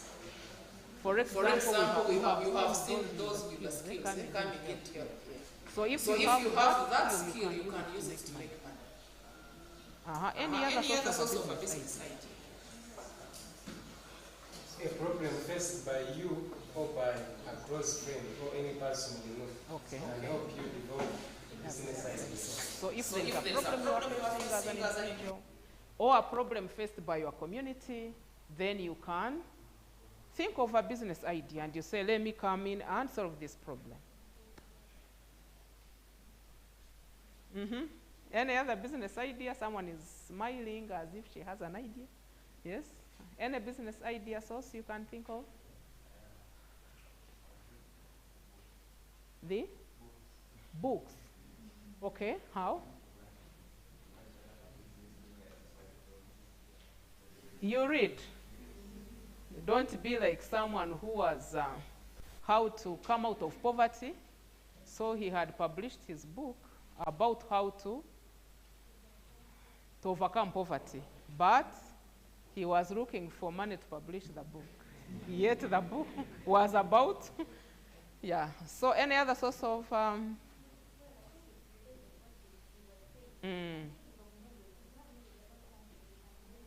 you can generate from the knowledge that you have. AI. So AI can give you business ideas, eh? So AI, social media, the things that you see, somehow related to books, but you see things and then you may think, let me start this. So you can get a very good business from what you read, what you see, what you go through as an individual, what you read, etc. There you can think of a very good business idea. So now you ask yourself, I don't need an answer for number two. What knowledge and skills do you have which can be turned into a business? Just look at yourself. It is self-reflection. I don't need an answer. But you as an individual, what skill do you have? What knowledge do you have that you can turn into a business? So that by the end of this training, you start from yourself. Don't wait to go and ask Mr. AI, I need a business idea. You know? So you start from what you have. What skill do you have? What knowledge do you possess that can be turned into a business idea? And everyone has that unique thing that can be turned into a business idea. You understand? So think about it.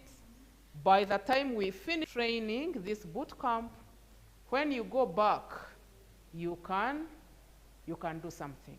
So that is what is the second slide. And we want to look at the criteria for a good business idea. We have looked at the different sources of a business idea.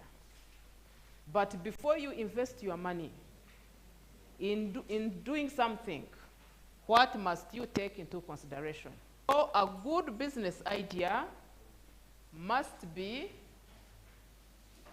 following that criteria number one. There is a problem. There must be that idea you are thinking about. There must be a problem, must be a need that is worth solving.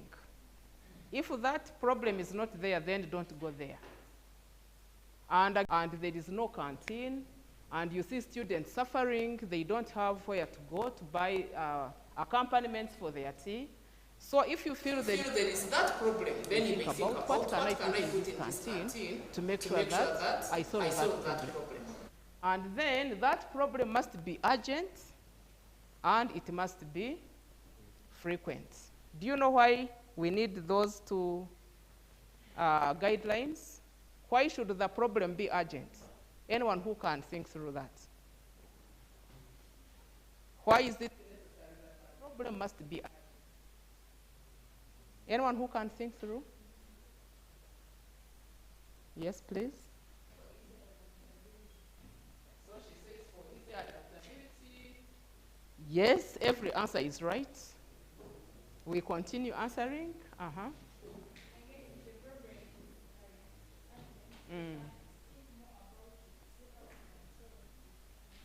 That is another idea. Very much. So it must be frequent so that you stay in business. You don't offer a solution, and once you have offered it, people no longer want your product. So where will you put what remains? You have heard of businesses, success cards. When is the season for success cards? When there is an exam. So is that problem frequent? It is not. So if you are in such a business, you know you are just in season in November, December, and you will have to wait for another year to start what? Working again. So you have to see how to balance it. So if you have to start a business, make sure that the problem you are thinking of solving is urgent and frequent. That is why people who are in food businesses, they usually make money. Because after taking your tea now, if you don't take lunch, by evening you'll be hungry. And you will need that food again. Tomorrow you will have to go back and eat. So it means that problem is frequent and it is urgent. So that is criteria number one. Then criteria number two, it must be of a specific group of people. When you think of a business idea, then that solution you are thinking about should be targeting a certain group of people. You cannot serve everybody. For example, if you go to town, which you will do before you finish the boot camp, when you have your solution you want to give out, it must be targeting a certain group of people. For example, she talked about street children. If she wanted to provide a solution for them, that means that solution is specifically for who? For the street children. She will not go to look for the corporate people. She will not go to look for the university students. She will specifically go and look for those street children. And the solution must suit their what they need. For example, last evening, I watched a certain man. He was basically trying to help a street child. So he started by asking where he comes from, why is he on the street, and then he said, what can I do for you that can make you very happy? It was like at 8 p.m. So the young boy of 10 said, I want to go back home. That was the only thing that he wanted. So he said, how can I help you to go back home? He said, I need transport money. So the man gave him the 10,000 pots, and then money for eating along the way, and to buy sugar for the mother. And said, if I find you again on the streets, what will I do? I said, beat me up if you find me again. Because he was sleeping in a sack, and that was his bedding for the night. So that was targeting. He was targeting specifically the what? The street child. If you are targeting university students, that solution will be different from the one for the street child. So any solution that you think about, any business idea that you think about should be for a specific group of people. And we also have what guides you to know that you have the right people. So the customers that you are thinking about must be large and expanding. Don't come and target Prudence and you think you are in business. If your target is only one person, then you are not in business. You should be looking at a big number. Your customers should be what? Should be large and expanding. You understand? For example, if you go to Mbarara town and you are targeting the street children, you have to first understand how many street children are there. Are they expanding, or there are only 5 street children in the what? In town. So if you are only targeting 5, and once you sort them, they are gone, you are out of business. So your customers or customer segment should be large enough and should be increasing to make sure that you stay in business, and then you are able to access them easily. Don't target the customers you cannot. You may have a very good business idea, but your customers that you are targeting are thinking of maybe producing juice, and you wholesale businesses, they sell to retailers. Then the second is B2C. That is when you are selling to consumers. Do you know the difference between a consumer and a customer? The difference between a consumer and a customer. You are all first students from first. We didn't introduce ourselves properly, so we don't know our orientation, whether we have any. Do we have any person from business management science?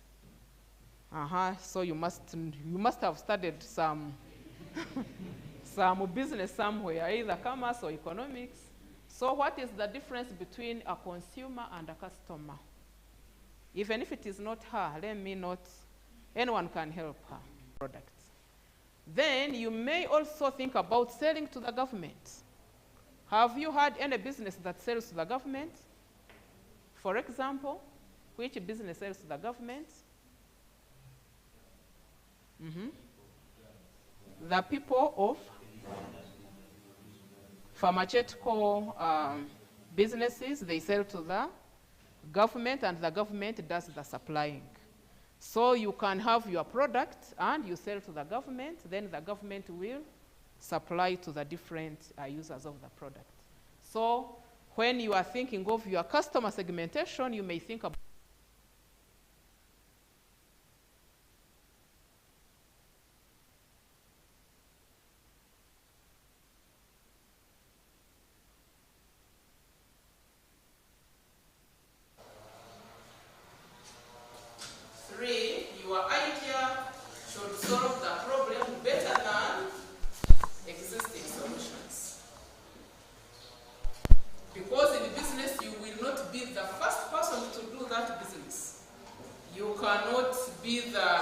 we say that entrepreneur should be an innovator, an inventor, but it is difficult to start a business where other people have not started.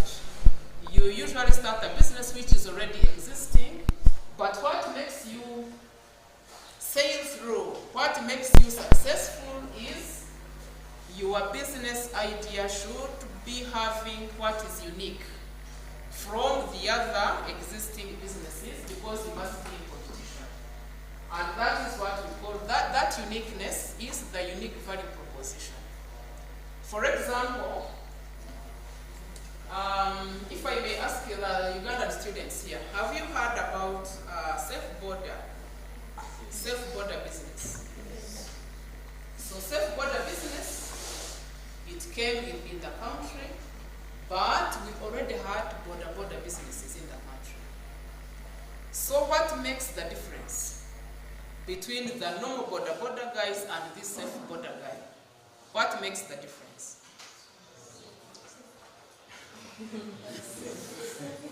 What is the difference? So she's saying the safe borders are safe. But what makes them safe? Because you sit on a border and you are moving from here to there, and the other border is also moving the same distance. What makes the difference? Why are they safe and the other border is not safe?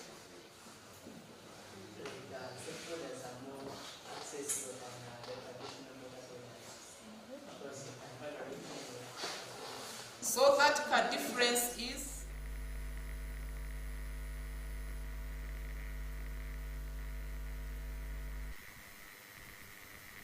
a smartphone.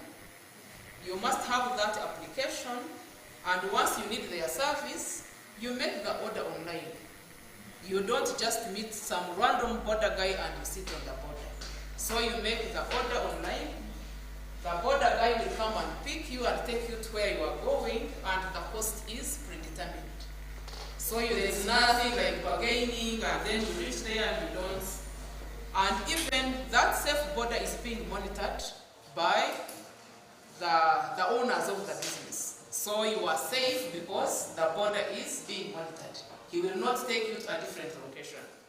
So he thought of that uniqueness to make sure that he is different from the existing solutions. Borders are there, but safe border is different because of that uniqueness it can offer. So that is the uniqueness we are talking about. And then your team is able to offer that solution. So the last one, which is number 4, a good business idea should be that idea that you earn from. And that comes even in our definition. You must be able to earn from that business idea you are thinking about. That is the most important, though it comes last. When you are starting a business, you don't start with number 4. If you are looking at only money, then you may not go according to the order we have listed. So there must be a problem. The problem must be serving a certain group of people. And that problem you are thinking about solving, the solution must be better than other existing solutions. Then it should also help you to do what?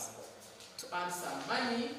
So when we talk of earning money, people have to pay for your solution, and the income you get should be more than the expense that you incur. Someone will take you through the basic financials so as to understand the difference between the income and expenditure, to know when do you earn the profit, when do you get the loss from your business. But basically, those are the 4 business units, business ideas. And we are going to end with a case study which we shall analyze and see whether the principles of a good business idea were followed. So before we come to the case study, I want us to stand up. We are beginning to sleep. Yeah, attention span. I know the attention span.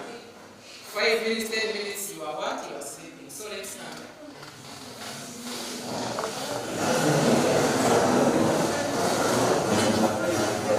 Stand up and stretch.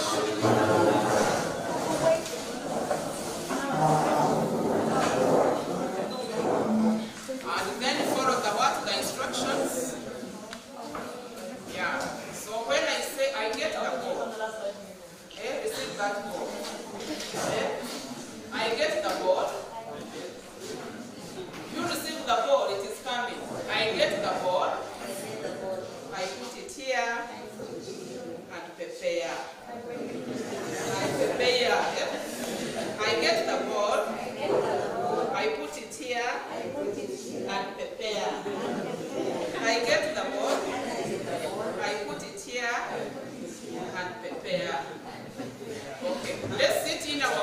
then we look at this case study.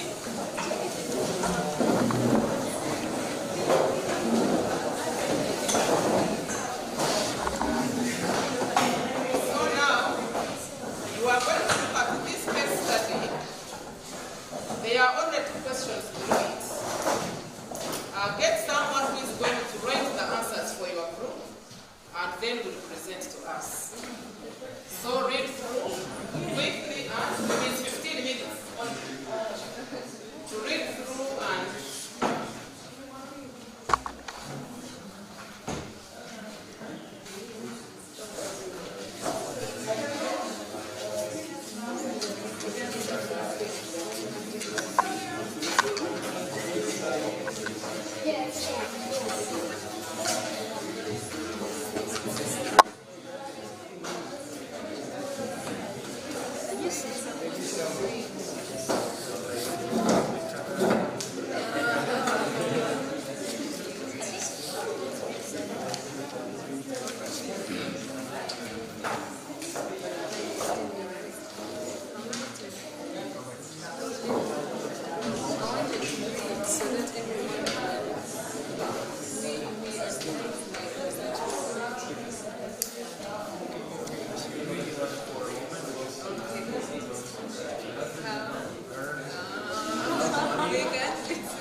Try to finish up.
What she says and you have to not say it when you are presenting. So, one, I will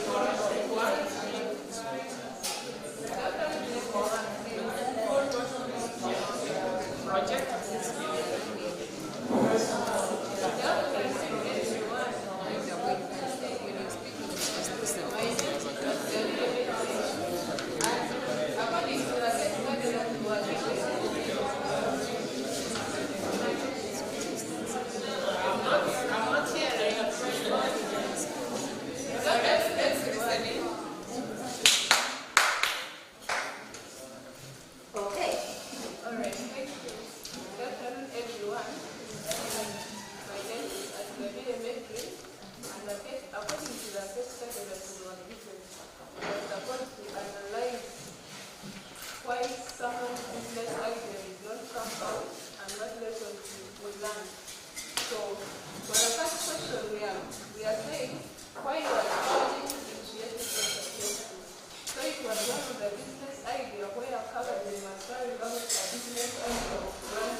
Lessons learned. Also, when we go for the lessons learned, we specifically learn that to start a business, you should have a business plan and think through it. You have to plan for your business first and then think through it before starting it. Then we also you have to have a customer consideration. Like you have to know which people are going to be buying your product. Then the next thing, you also have to have the skills and the knowledge of the business idea that you're going to start. You also have to first take advice before starting the business. Okay, let's take our flowers. Group number 2. 1 minute. Group number 2.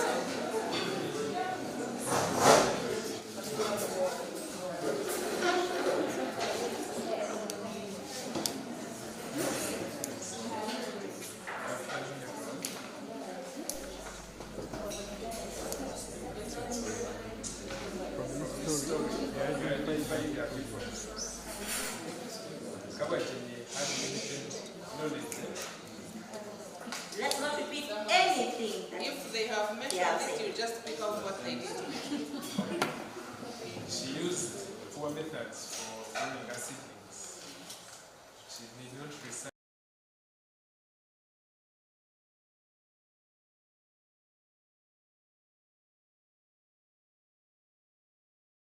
He majored in one seedling of firewood trees. Yes.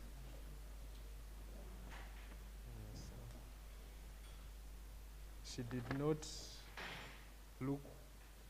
strategize about how to go about her competition because she was dealing with experienced farmers who have been growing these seedlings for some time, and she only sent her child her firstborn child to go and market the seeds. Yet she could do it herself and convince the villagers better. So for the solutions we have, Lessons learned. I mean lessons, but we have termed them in sort of solutions. So about the variety of seedlings, she could ask for more seedlings from her market, her target market, and know what type of seedlings people are interested in buying, such that she can collect a variety and grow more. Explain. She could do research about the methods of growing these seedlings. She was what? Planting. Because if you plant something without having information on how you're going to plant it, you won't show. This is what will happen to your business. You won't be able to harvest as many as you planted. She planted more seedlings, but harvested very few. So you can also gather market about your what? Your competitors. Your competitors might be dealing in different types of seedlings, and you also decide to look for different seedlings that people might need, and you focus on that rather than looking for the same seedlings they have, and you even major on one. So thank you. Okay. The third group.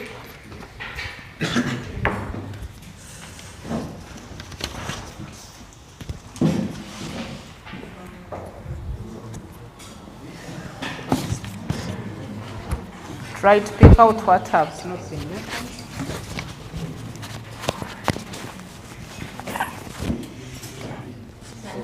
You can just hold. Hold it. Okay. You said no repeating what you have said. No hesitation. No what? No hesitation, no repeating. Okay, thank you. The reasons why the initiative was not successful, first of all, she did not know the inputs that were required for making a nursery bed. See, she had no nutrients, and for starters, someone who bought an axe, just a machete, that is a panga, a hoe. You see, they were probably watering using buckets. They were not using watering cans. They had no specific schedule, so they lacked knowledge about the inputs. Then another thing, she didn't have the target audience. You can see that there were people that were already selling in the market. So that means probably that business idea was already exploited. You can see there are over 4 to 5 to 6 competitors with a vast number of varieties of seedlings. Then another thing, she lacked variety. She was only providing food, firewood seedlings, according to the boy who went to the market. And then she lacked enough capital, obviously. She didn't have money. If she had money, she would have bought the ones of firewood. And then lastly, she had high expectations. She sold everywhere, every space she had. She used it. Then the lessons learned, you can, of course, research. She has to make enough research. Then she has to polish on her marketing skills, despite the little variety she has. Then she has to study very well the customer preferences, what they want and what they do not want. Then another thing, she should find a way of getting enough capital. Thank you. Okay, thank you. Yeah, pass it on. Okay, thank you very much. My name is Aaron. As you may notice, most of the points have been mentioned, but maybe just to add on, why she wasn't successful, first and foremost, I think no one has mentioned of the poor communication from her sons going to sell those trees. They are against people who have had experience of selling the trees, so I would assume maybe they would go to someone's door. Wait, you want a tree? Like, no, go to the next, and no one can buy a tree if you go with such an approach. So that's one of the reasons she wasn't successful. And also, as my colleague had said, lack of capital. Looking at her background, she came from a poor background, and the trees, you can, from my experience, a tree goes at 500 shillings. So if you plant like 10 trees, really, I don't expect you to get much out of the trees you've planted. Then the lessons we can learn from this story, I think we have to learn to do market research before we venture into any business capital. As we see from Kabagenyi, she just went head-butted into the business. And yeah, she got surprised on the way. And then another lesson is that we have to limit our expenditure and budget wisely. As you may realize, she bought the hose, axes, and machete. I don't know if, I think just a hoe would do for you to make the nursery bed and not go in full wholesale on the other equipment. Yeah, thank you very much. Thank you. Anything that has not been mentioned? Or everything is mentioned? I think everything has been mentioned, apart from one of the few things we saw there. What is setting you apart from the rest? If she goes to the trading center, she finds out that other people are also selling the what? The seedlings. Can she add some value? If in that trading center there are people who are already selling, can she export, overtake to another trading center? So my only addition is on value addition. Maybe can she make flour from these seedlings, you know, and come up with a different product that is not already what? Present. So value addition. Thank you. Anything new that you have has not been mentioned? Good afternoon, everyone.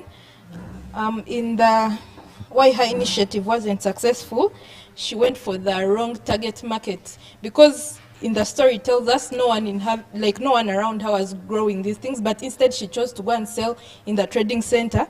Yet in the trading center there were very many people selling. Then in the lessons we learned that a good business idea is not all about the money. Like, you shouldn't only look at the end goal, you have to look at the different criteria also.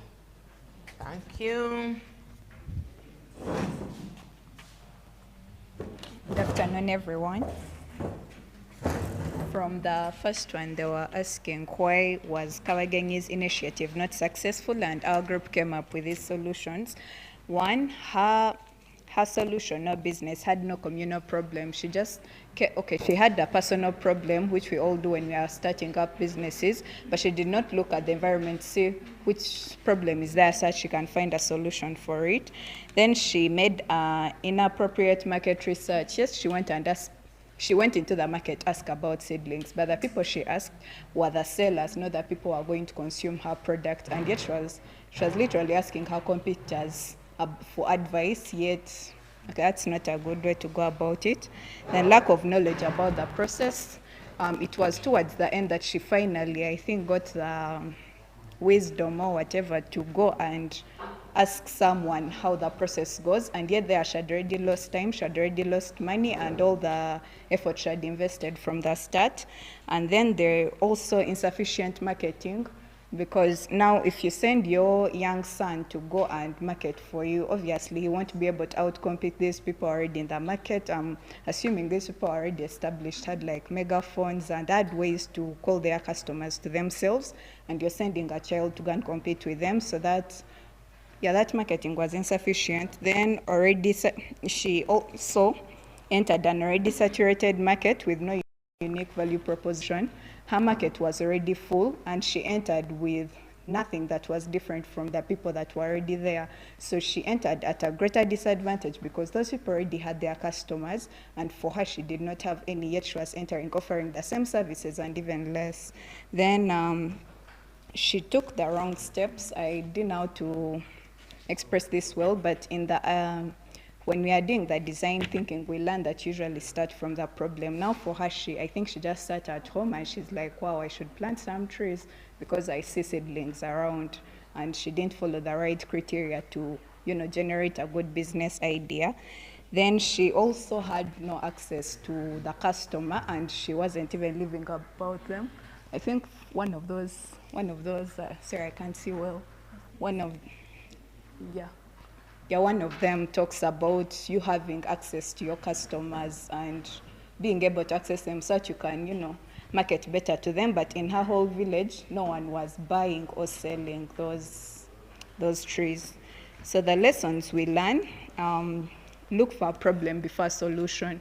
When you are starting, yes, you're an entrepreneur, you want the money, but where should you start from? You should start from the people you want to serve. Who is going to pay for your solution? Someone has a problem that your solution can solve, and they really want that problem to be solved. Then learn about the process before you start on anything. They say, yes, you might learn on the job, but it's good to have a general idea before you start. Otherwise, you'll waste your money, your effort, and if you have other people working for you, you'll waste your trust, their trust in you and their effort as well. Then make the right market research, identify your customer, and go to those customers and get to know what exactly would they want, what would they want from a solution you would build, what are their exact problem, what really pains them, and then create a solution that can address that pain point. Then, then have clear goals and targets so that you can know as you're moving along your journey. The one thing we noticed throughout the story, they don't mention anywhere that maybe she wanted to make this money or she wanted to, hit this number of customers. She just went into the market just like that. No goals, no plans, no anything. And yet, if she had only sat down and made like a strategy, maybe she would see from the start that, yes, I might not be making something.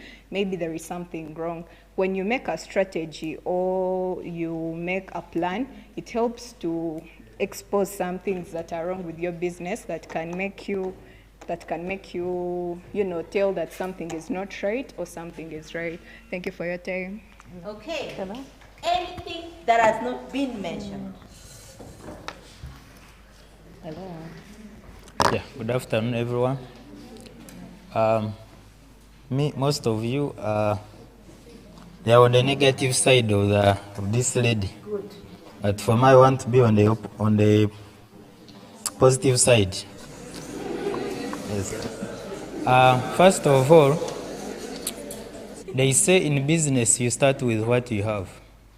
Because when we wait, let's say you have a business idea, and in your budget you need like 20 million, but you have like 5. When you wait to have that 20 million, you may not start the business. So you look for how you can start with what you have. Now, this lady had her savings, so she started with that one. So it's a good lesson, though the results were not good, but it was a good lesson for her to start with what she already had. Secondly, she tried to minimize the costs, because when you minimize the inputs, okay, at first she was wrong. But let's say on watering, she already had her children who could fetch water instead of maybe bringing a work expenses. By doing some of the tasks herself, which was good, because when you minimize the costs, you increase the profit. Though like some things they are right, but she did not get the results because of other things. Yeah, that is all I can say. Flowers. Flowers, flowers. Thank you so much. I think she started. Yes. That was very important. Flowers for Dr. Prudence. Now you're going to be the people who are standing between you and the lunch. The lunch is ready. So this is what we're going to do. We are going to come up with a name. Good enough, you have teamed up almost immediately. Since you went through, introduced yourselves, you are going to come up with your name. Okay? I don't know who you want to call yourselves, so that before we finish today, you should have a name. The moment you have a name, you line up. Minus name, no food today. Okay? If you can work faster in 2 minutes, when you're done, you put up your name and you join the line.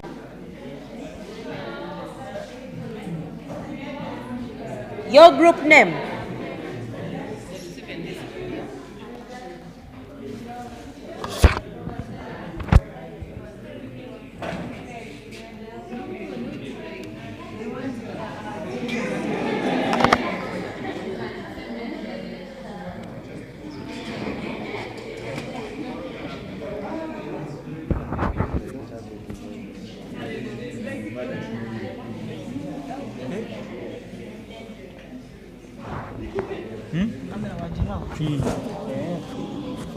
Good.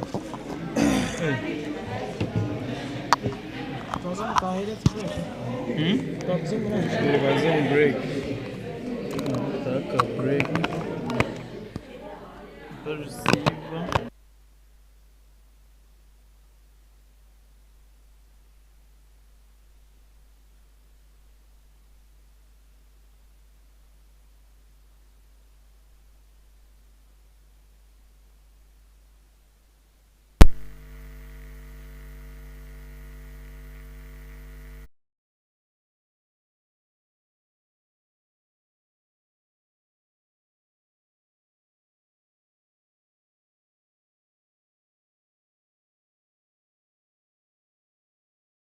Employees of the university?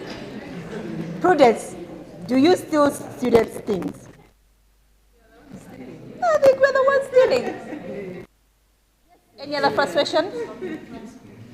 Tell me about public transport. The congestion. The conditions of what? The cars? The congestion inside public transport. Taxis. The taxis are dirty? They're very congested? Yeah. Okay, so the congestions in our taxi, when you're transporting yourself to another region, the seats are supposed to be 3, but you're supposed to be how many? 5. Minimally, you sit 5. That really frustrates most of us. Any other frustration? Yes, lastly? Well, also about the Okay. All right, we're going to look at some of the what we call the code words. When we are identifying business opportunities, it's going to begin from the challenges that we see. There are several challenges that we see, and it's from that challenge that you start crafting around this. You want to come up with a solution that is going to actually counteract the challenge you see. Because at the end of the day, remember the business proposal or business idea has 4 criteria. There has to be a need. The need has to be urgent and frequent. So when people are complaining about the same thing again and again, then that is a very good, that would be a good business idea. Now we have code words. You need to ask yourself, what, this frustrates me, you know. Why is this so expensive? Like you realize sometimes there are things that are very expensive and they shouldn't be. And it really frustrates you because you have very little money and you need it so bad. Why is this so hard to get? Why is the quality so low? So somebody talked about the quality of the shoe that went like this. You ask, why is the quality of the bags so low? Why is the quality of the water so low? Okay? I wish there was. Now let's get to that point. Because now we want to get to how do we identify an opportunity. I wish there was. Now I want each of you, for every single challenge you have written, let us try to think around it. I wish there were what now? Turn that into, flip it.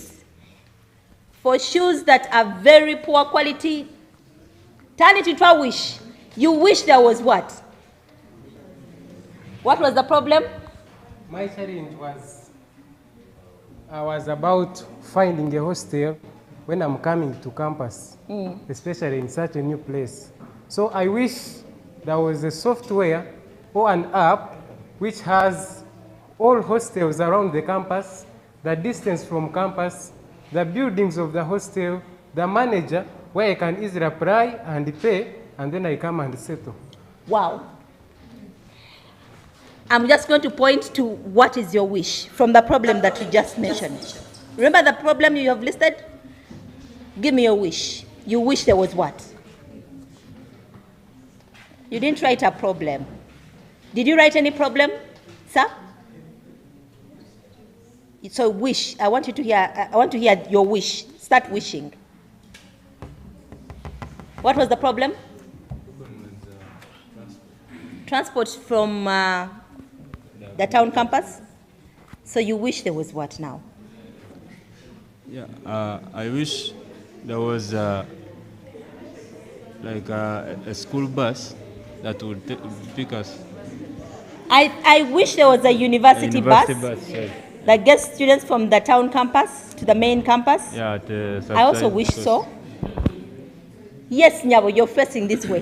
What was your challenge? And you wish what?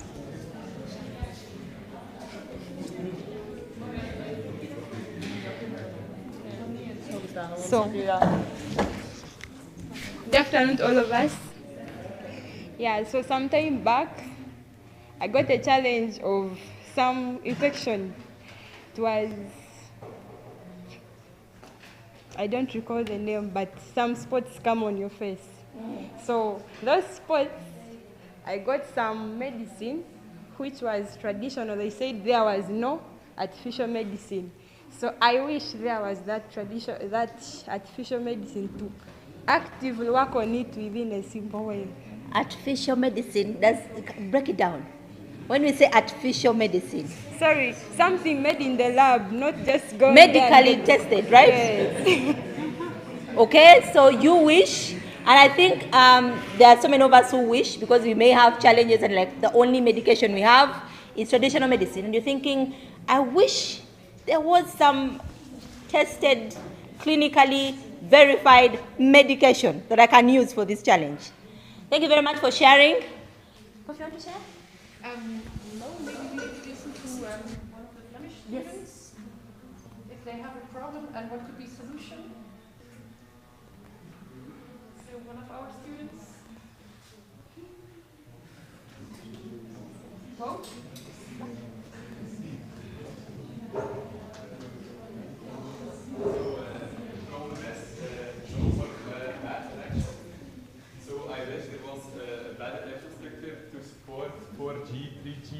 Maybe even for everyone, so everyone can have a good internet connection and can work from everywhere.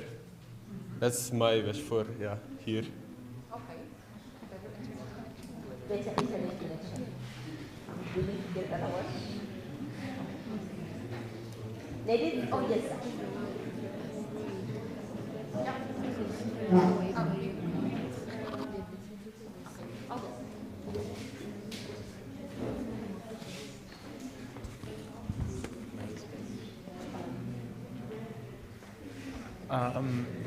Like I wish there were also like electrical plugs with like the USB-C port, so we can just like put our cable into it, and we don't need like the adapter for it. Okay. Any other problems? Actually, you're mentioning people having computers here, and I think they are running out of battery. I wish we had each of them every day. You know? Thank you so much. Anybody can wish? Yes, ma'am. Yes. My problem was about electricity.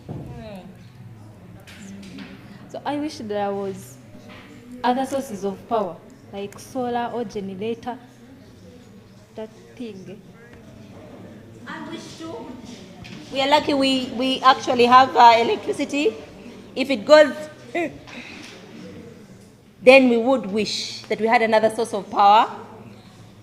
All right. Thank you very much. So I think what we were actually looking at the idea generation moment is that I didn't want us to get into,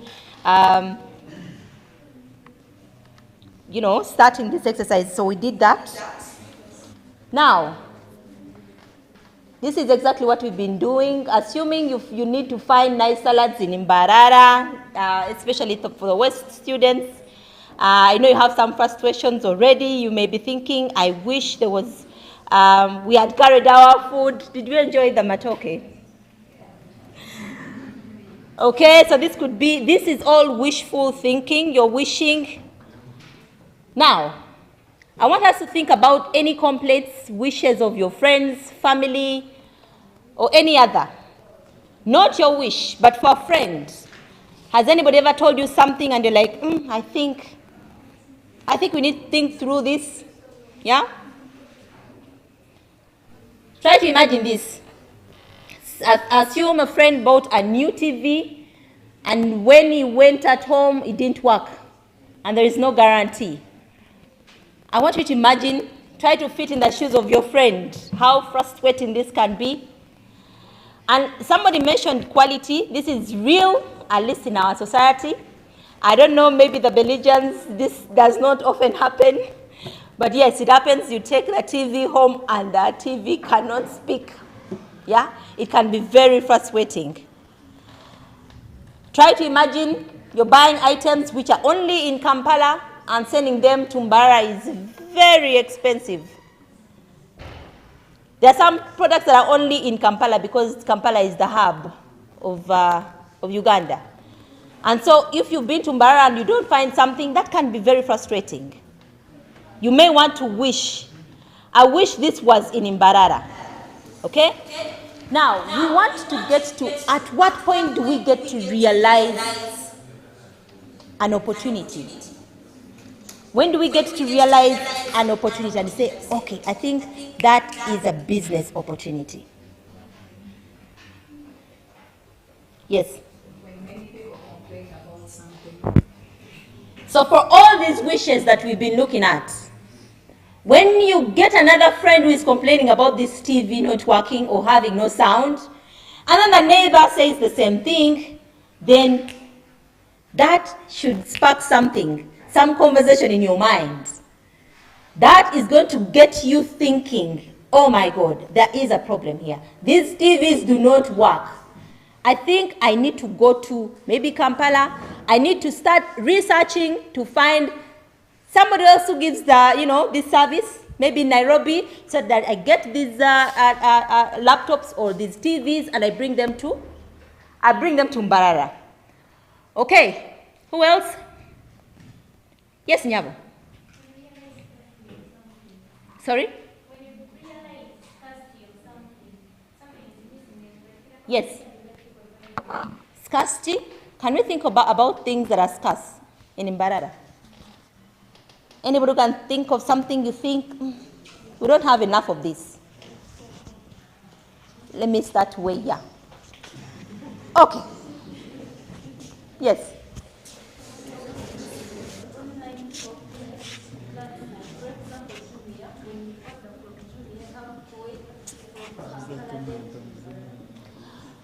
Online buying, online shopping. I think for the Belgians, they will not even understand that this is even a problem. You want something from Amazon, I don't know how long it will take.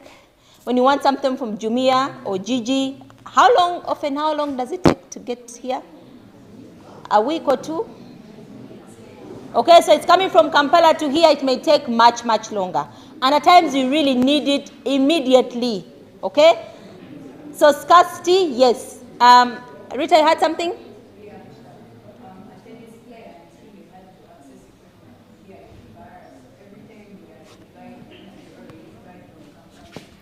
Okay, so a tennis player, if you're a tennis player and you enjoy tennis, you're going to take some 2 months waiting for equipment. Yes?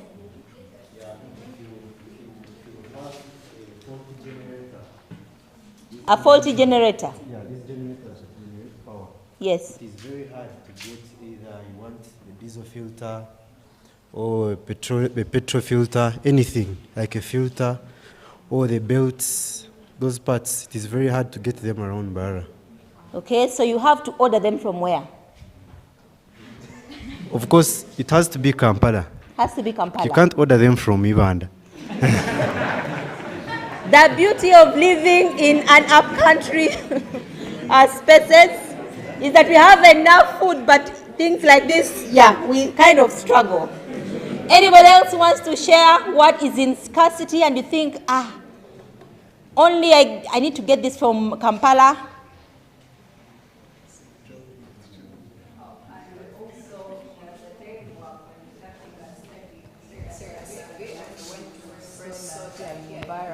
And they said anytime any of their equipment breaks down, they have to get specialists from Germany or some other outside country to come and repair them, so they can't get equipment locally and they can't get people to work on them locally.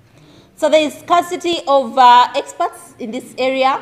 As a student, that becomes an opportunity, like, you know what, I'm going to focus on this one. Huh?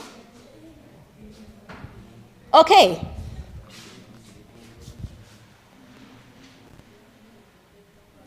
I think we've talked about some of these. Which are some of the products that are really hard to get? And indeed, they are quite a lot of products. If you've been to Kampala or you've been somewhere else and you've seen how easy people get, in just an arm's length, they get what they want. And then when you come to Mbara, it becomes so frustrating to get your hands on this thing.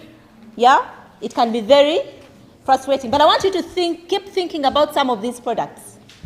Tomorrow, we start an exercise of, we're going to do a little business. For 5 hours, you will be able to get into the community and you sell that something, that business. Tomorrow, yes. Tomorrow we are running around the entire neighborhood of Mbarara to sell whatever you guys are going to come up with. After here, we're going to get back into our groups, and then we're going to try to identify what is that something that people don't have enough of. And if, for example, we can do it, we can sell it, and we get monies out of it. Huh? I look forward to what you're going to be doing. So I want you to keep thinking about what are some of these products that are really hard to find. Okay? For example, somebody has shared, I think, somebody was sharing, sir? You said which product was that? The fuel filters. Yeah? Think about unique and affordable lampshades. We see these ones in movies, eh? You walk in Mbarara, you're like, okay, I think I've seen this one, I'm going to have this in my house. You will walk forever. Yeah? And then you have to go to Kampala, and then you start walking from every shop that sells electronics, and still you don't see your, the beautiful, lamps that you're looking for. Again, we also look at, sorry, I'm running through this because we want to start another exercise, okay? After the opportunity spotting, we are going to get into another exercise. And I want us to keep the time that you talked about, which is 5. Think about the products which are expensive, okay? The products or services that are expensive. So somebody's talking about experts. There are some experts that we do not have. You have a refrigerator, it breaks down. It may take you 4 months to get somebody from Kampala to come and fix it. That can be very frustrating, right? Okay. Ordering some products from outside. I don't know if any of you has ever ordered something from outside using the online platforms.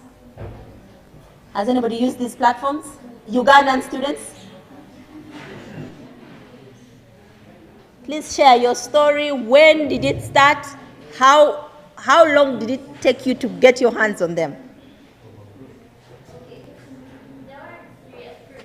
Okay. Serious products means what? Hair extension? Okay.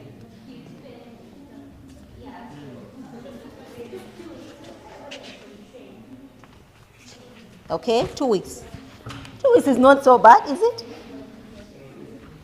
Belgian students, how long will it take you to order and get a product online? It depends on what website, for example, booking.com, then you can get it the day after you order it, and from Amazon it's mostly a week or something. Okay, a week, it depends on the platform. All right. Again, this could be something that can be frustrating sometimes, especially when there is urgency. You may need a certain medicines. Do they procure medicines online? Assuming you wanted to get your hands on this medication and you have a very sick mother and you need it like in 2 days and it's taking forever, that can be very frustrating. There was a time I was traveling somewhere, and then I had to Google the embassy, and there was no embassy in Uganda. It was very frustrating because then I had to jump on the bus to go to another country, Kenya, to find the embassy. And then I had to leave my passport. And then when I was supposed to pick the passport, I was like, hell no. I looked at the journey, it's a long journey. So yes, DHL came in handy. So I wished there was somebody who could think about some of these embassies. We have most of the time they say, Greece you go. Poland you have to go. Kenya, you have to go to Kenya. It's very frustrating. So what if, I keep pushing, what if there is somebody who can actually get some of these, an embassy that gets European countries that are rare in Uganda and brings the service close. Otherwise, it makes the trip extremely expensive. All right. We've talked about some of the products that have poor quality. Furniture. You've seen our furniture. It can be very frustrating sometimes. You take your table home, and as you start to watch TV, somebody brings the eats, and then the furniture just collapses. And everything just spills. That can be really frustrating, right? Okay. Another code word. These are code words. They are code words to wanting to get us to start thinking. You keep asking yourself, why is nobody adding value to this? Why isn't nobody thinking about this? Why isn't somebody bringing this product closer? Why isn't somebody thinking of bringing electricity, another source of electricity? You keep thinking of, if nobody's adding value, then it becomes an opportunity, okay? We are going to spot opportunities. I think that is going to be on Wednesday. Wednesday we have an activity. We are going to do empathy interviews. Again, in new teams, we shall be able to go to the community and we ask hard questions. The hard questions that we just saw. Do you like this water? What don't you like about this water? Why do you continue to take it? And this person will be able to share with you why they have no choice but to take this water. The water that has a lot of particles. I think you've seen the water, the drinking water. I don't know if you've ever boiled water and then at the bottom of the water you see, what are those things? Chloride? I don't know what that is, but there are several particles that... So these are hard questions we're going to be asking. All right.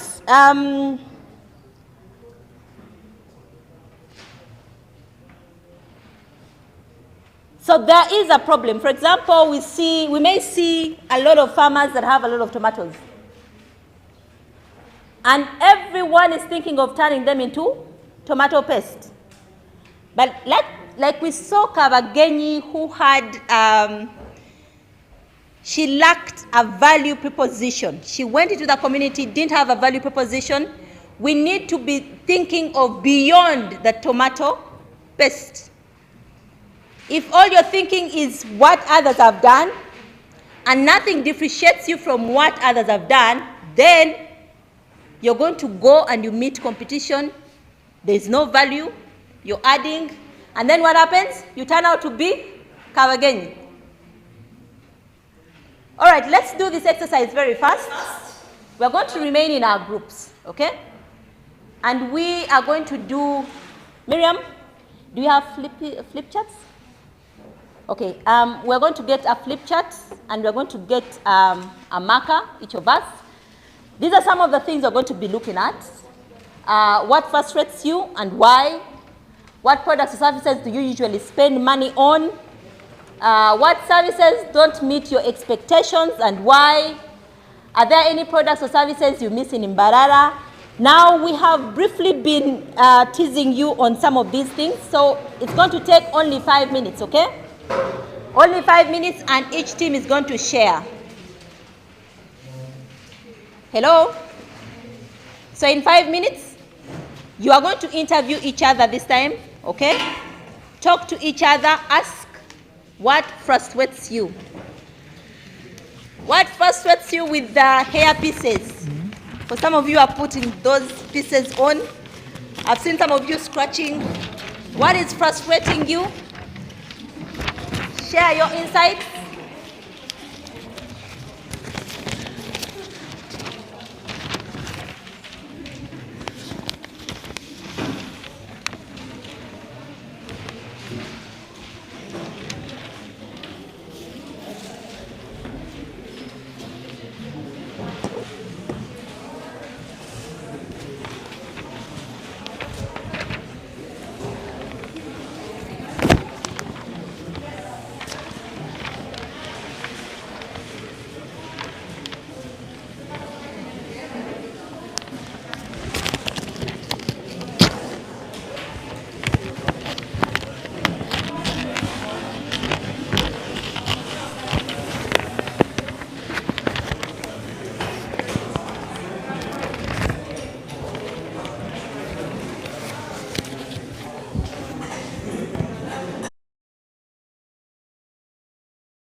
Attention.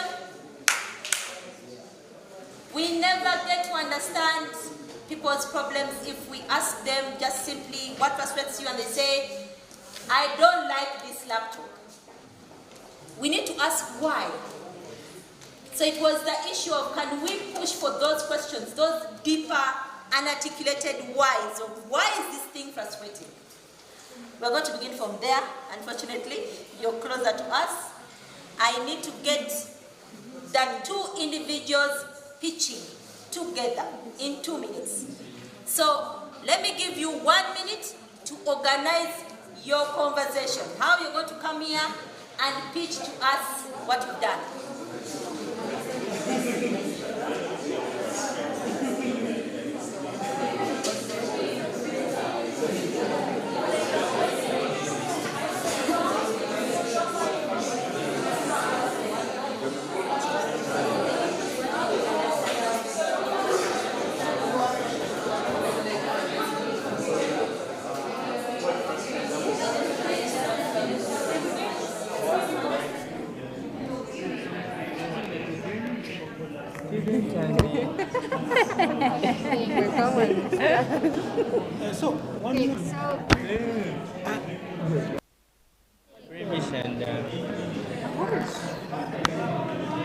Okay, let's answer all the questions. Me, I'm okay with submitting what we have.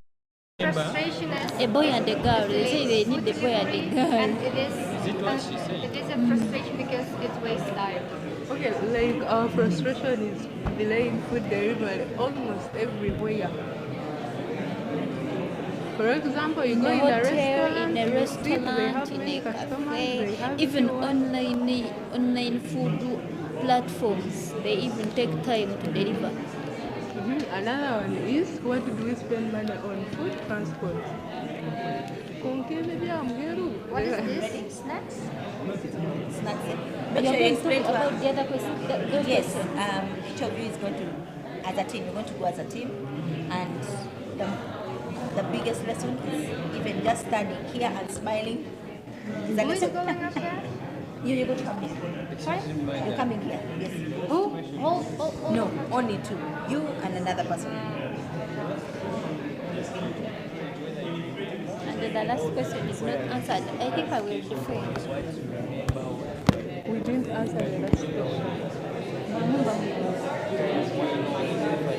I can say the first one. Why is there anybody actually have us?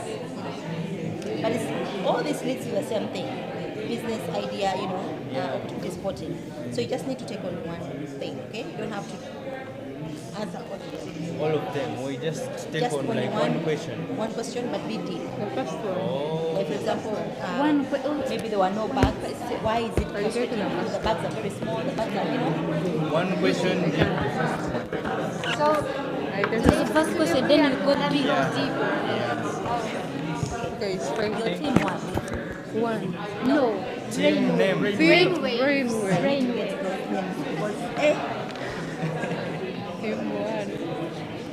We are talking about this one, then you go deep. Only this, then you go deep. What makes it delay? What makes the food delay? And why does Delayed it food delay? delivery. Yeah. First of all, I think you guys can explain it better why it is delayed. Okay, we'll explain. I can just say the frustration.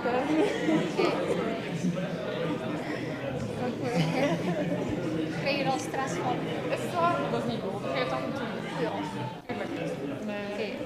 So, is it good if I just say the frustration and you guys explain it or no? Yeah, we are going to explain. You Okay. say the frustration, Yeah, okay. then go deep.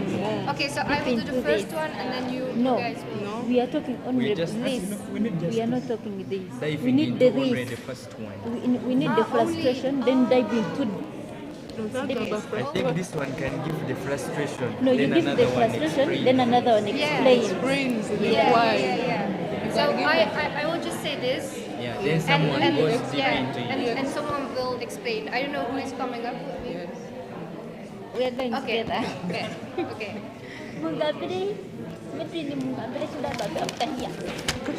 Explaining why. Why? Maybe we have Time. very many you have very many customers, but few serve. Okay, the thing is, the problem, the frustration is delayed food delivery. Why are you saying delayed food delivery and why does it frustrate you? First of all, you're going to go in a restaurant, you're already on pressure, like some of the people that do work.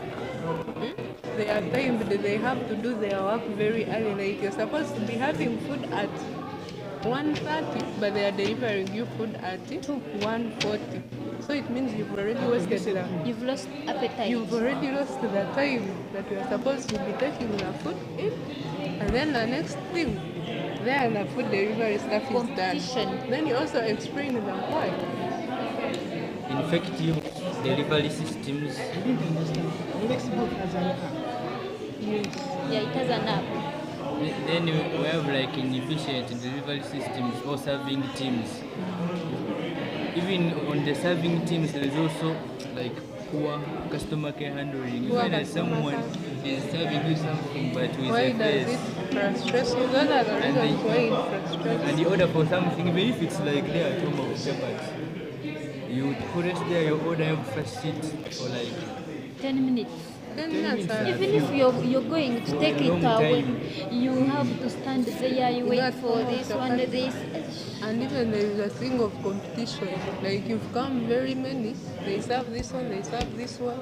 The customers are very so many. on the way we can Wait, maybe those also answers like come on prepared in why, a software how, serving or what? team. They come on why or how? Why? Does it frustrate you?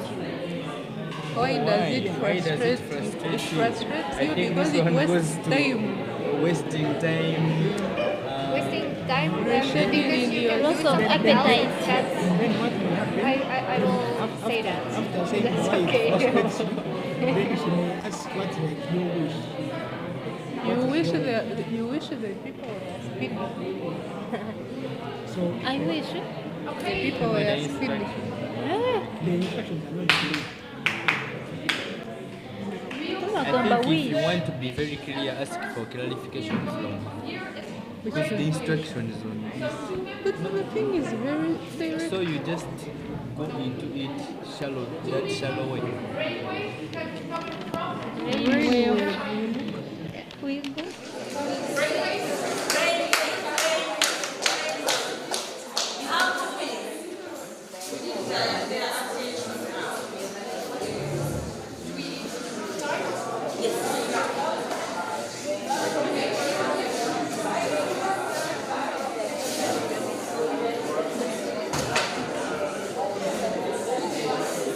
Are you ready? Okay, let's continue. Hello.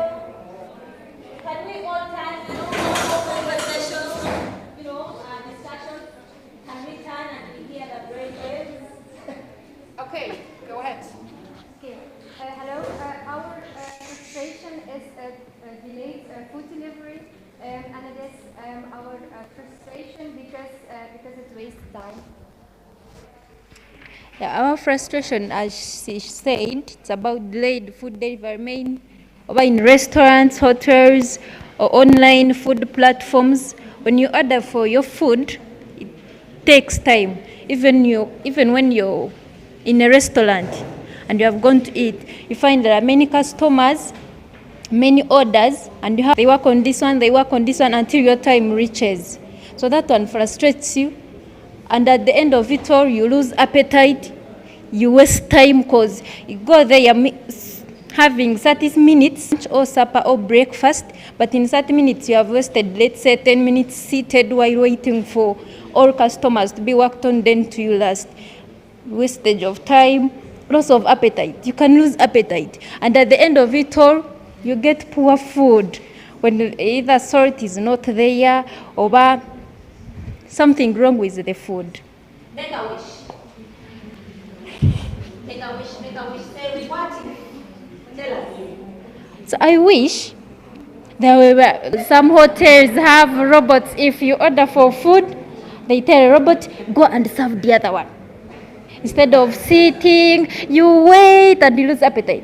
I wish there were robots. I wish there were many customers to work on you and you feel at ease. Let's make a wish. You wish the same? I wish that employees could be a little bit faster for our drinks and for our food when we are waiting in restaurants.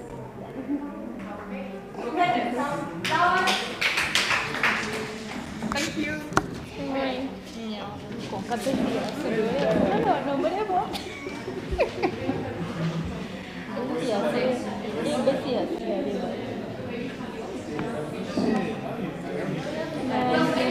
A question for the grade group. Really frustrates us from the majority vote is that pads are expensive. I think every girl in the room will agree with me. Every girl needs sanitary towels during her menstrual period. We need them like on a monthly basis and for like up to a week.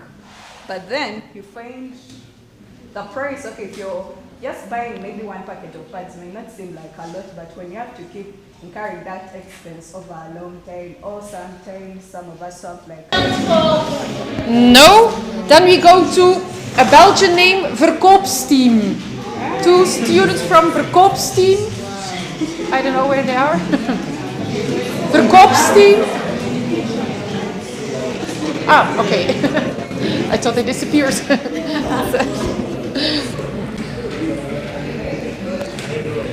You're moving with her.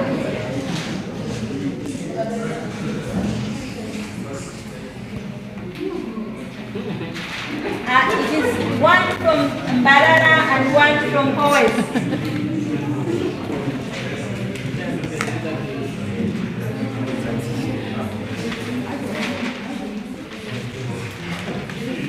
Okay, so this one is for you, and this one is for you. Okay, ready? Thank you. What frustrates us is poor internet connection. My friends who have been using Laika and MTA, they are around this upper area. Trust me, won't receive internet connection that is stable. Then for what products or services do we spend on? We basically look at data and transport. Whoever who has been to KIHUMURO, we know that it's very hard sometimes to access transport services or borders that we normally use as the main means of transport to access the campus. Number 3, the products that normally nowadays it is very hard to find a USB that can last more than a month. You buy it today, after 2 weeks or 1 week, it's not working. Then any product or services. Okay, we thought about this online transportation services. Here we mean booking, like for example, let's say border offers that is currently around, but it's not around this area. We know that sometimes lectures can run late, or you want to be sure that by the time you finish with your lectures, you book a border that's going to get you on time. Or sometimes you can also want to prepare in advance. The other things, we also face a problem of it's hard to find good dinner dresses. That was my fellow group members. And the other thing is sometimes you buy something and really the packaging is really poor. Okay, 2 minutes are over. Thank you. Any questions? What is your wish?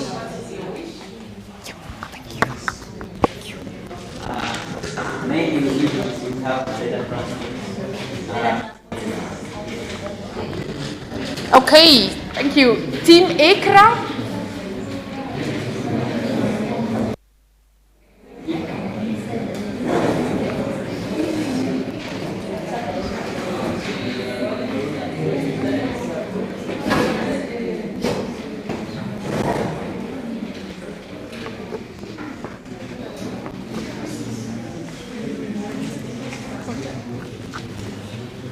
Okay. So you yeah. Good afternoon, everyone. From our team, we had a few things that frustrate us, and some of those are for the people that reside in the university halls.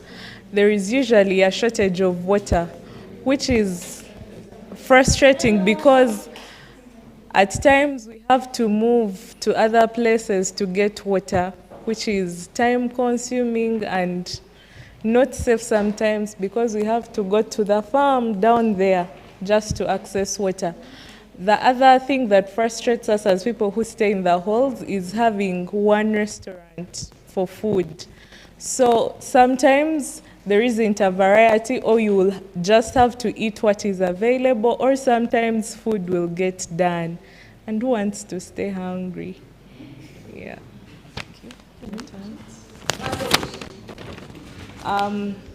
My wish would be that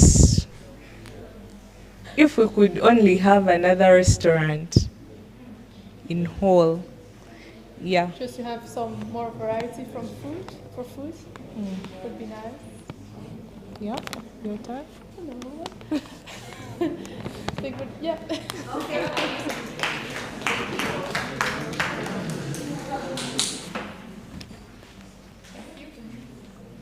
Thank you.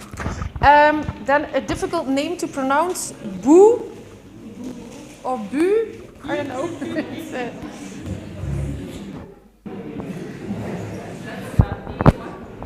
They call themselves BU, like BU. Okay. BU. I'll ask them. Is it BU? BU. Okay. Okay, that's cool. So I'll give one to you and another one to you. And you have to do this. Like for us, the problem I found out was access to coffee clone seedlings. As we all know, like most of us, our parents get our tuition from farming. But then the major leading cash crop currently in Uganda, it is coffee.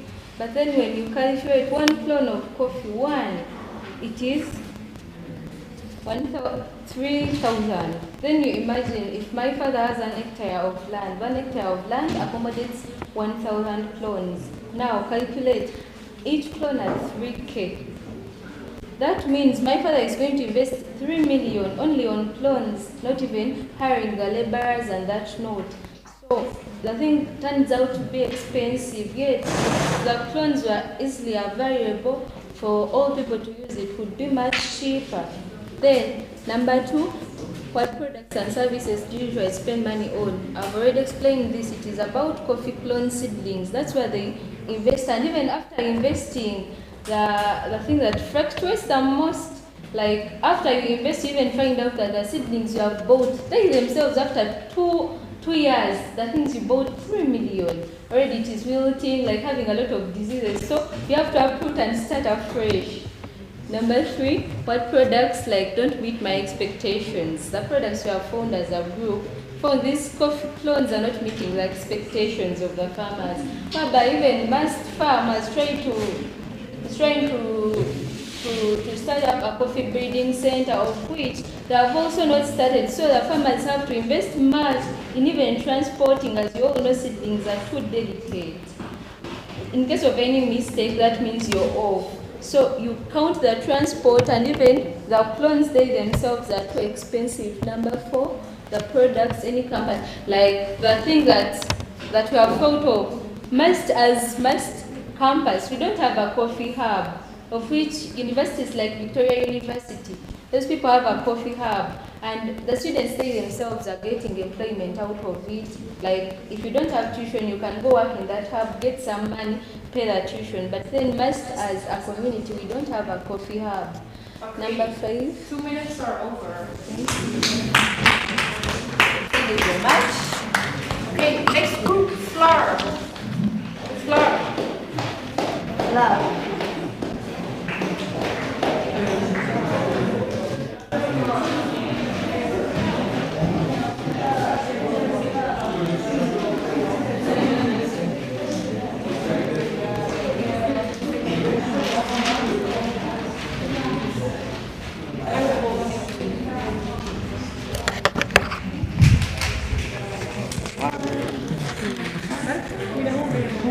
Yeah. Okay. Okay, go ahead. So good afternoon, everyone. This is Tim Fra. So we are here to talk about what frustrates us.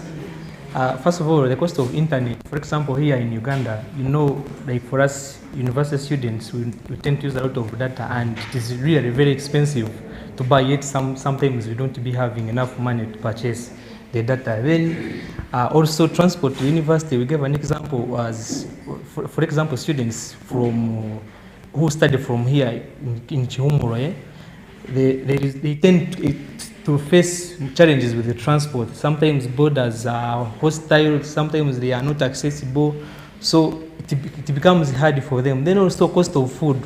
For example, we as university students, it is hard to buy food. Sometimes you find you don't have enough money, yet the food is expensive, and you need to eat, of course, so it frustrates you as a person. Then some products we spend on money, mostly, as I've already talked about, is food.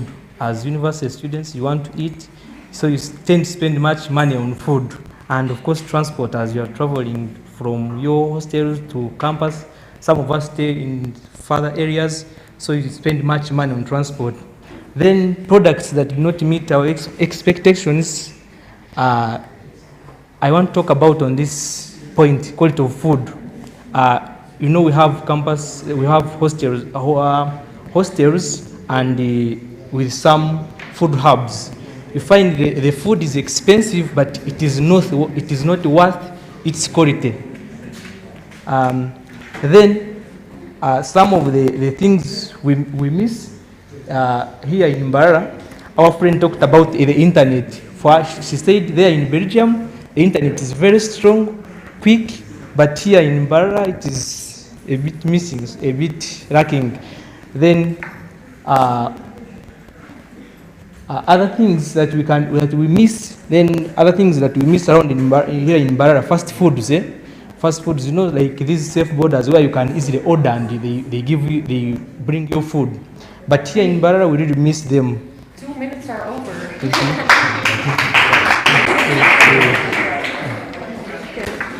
And then ACEs. You did our ACEs. Yep, thank you. Okay.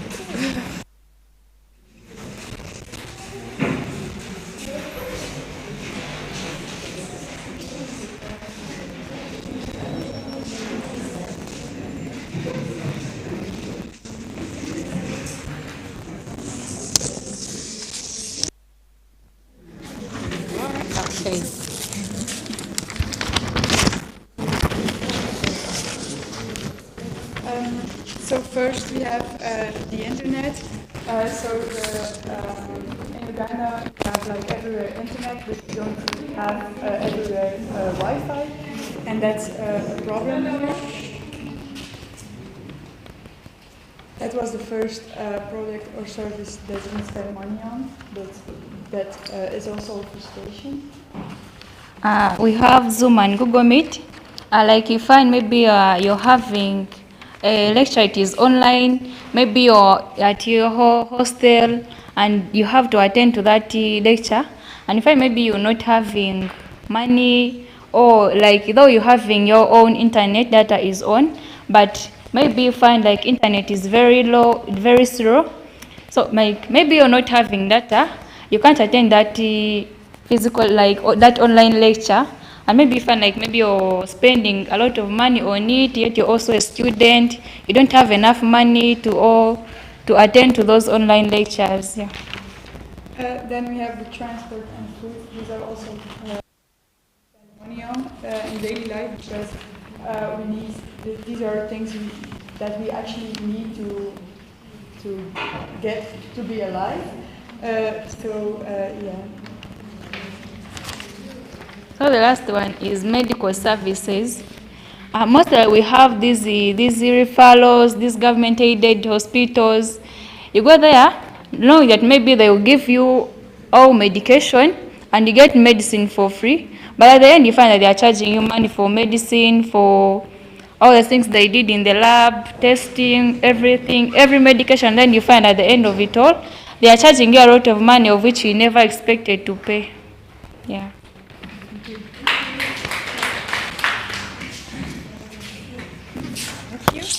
then the group greets.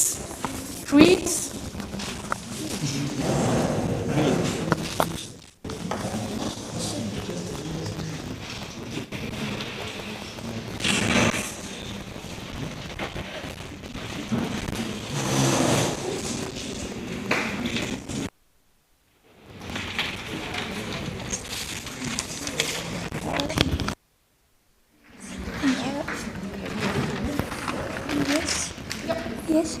So as a tourist, you can be overcharged when visiting a country just because you are foreign, and it is really unfair, and it drains the financial resources, but it also discourages the tourists. We are addressing this question, one, what frustrates you? And one of the things that frustrate these foreign tourists is that they come to our country, but because they are of different nations, they are charged our local products at a slightly higher price, and it's really frustrating to them. So we are overview that if we can, maybe in a business perspective, establish a travel agency that will maybe link those tourists to us, so that they can be treated the same way we treat our nationals. If this bottle of water is buying at 1,000, they can also access it at the same price. So such that we can get out of those indifferences in pricing these people.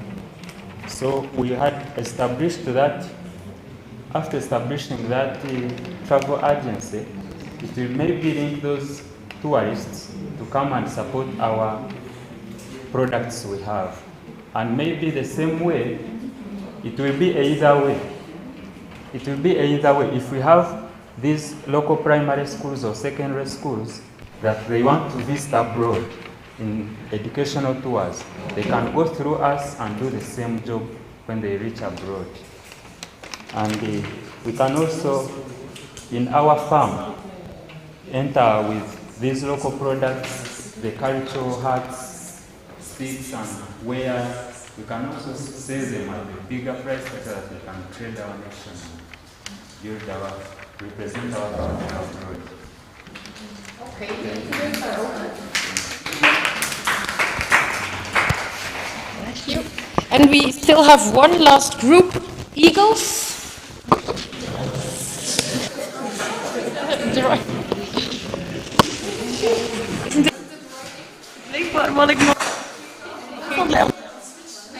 Is oké, dat is ook goed vanaf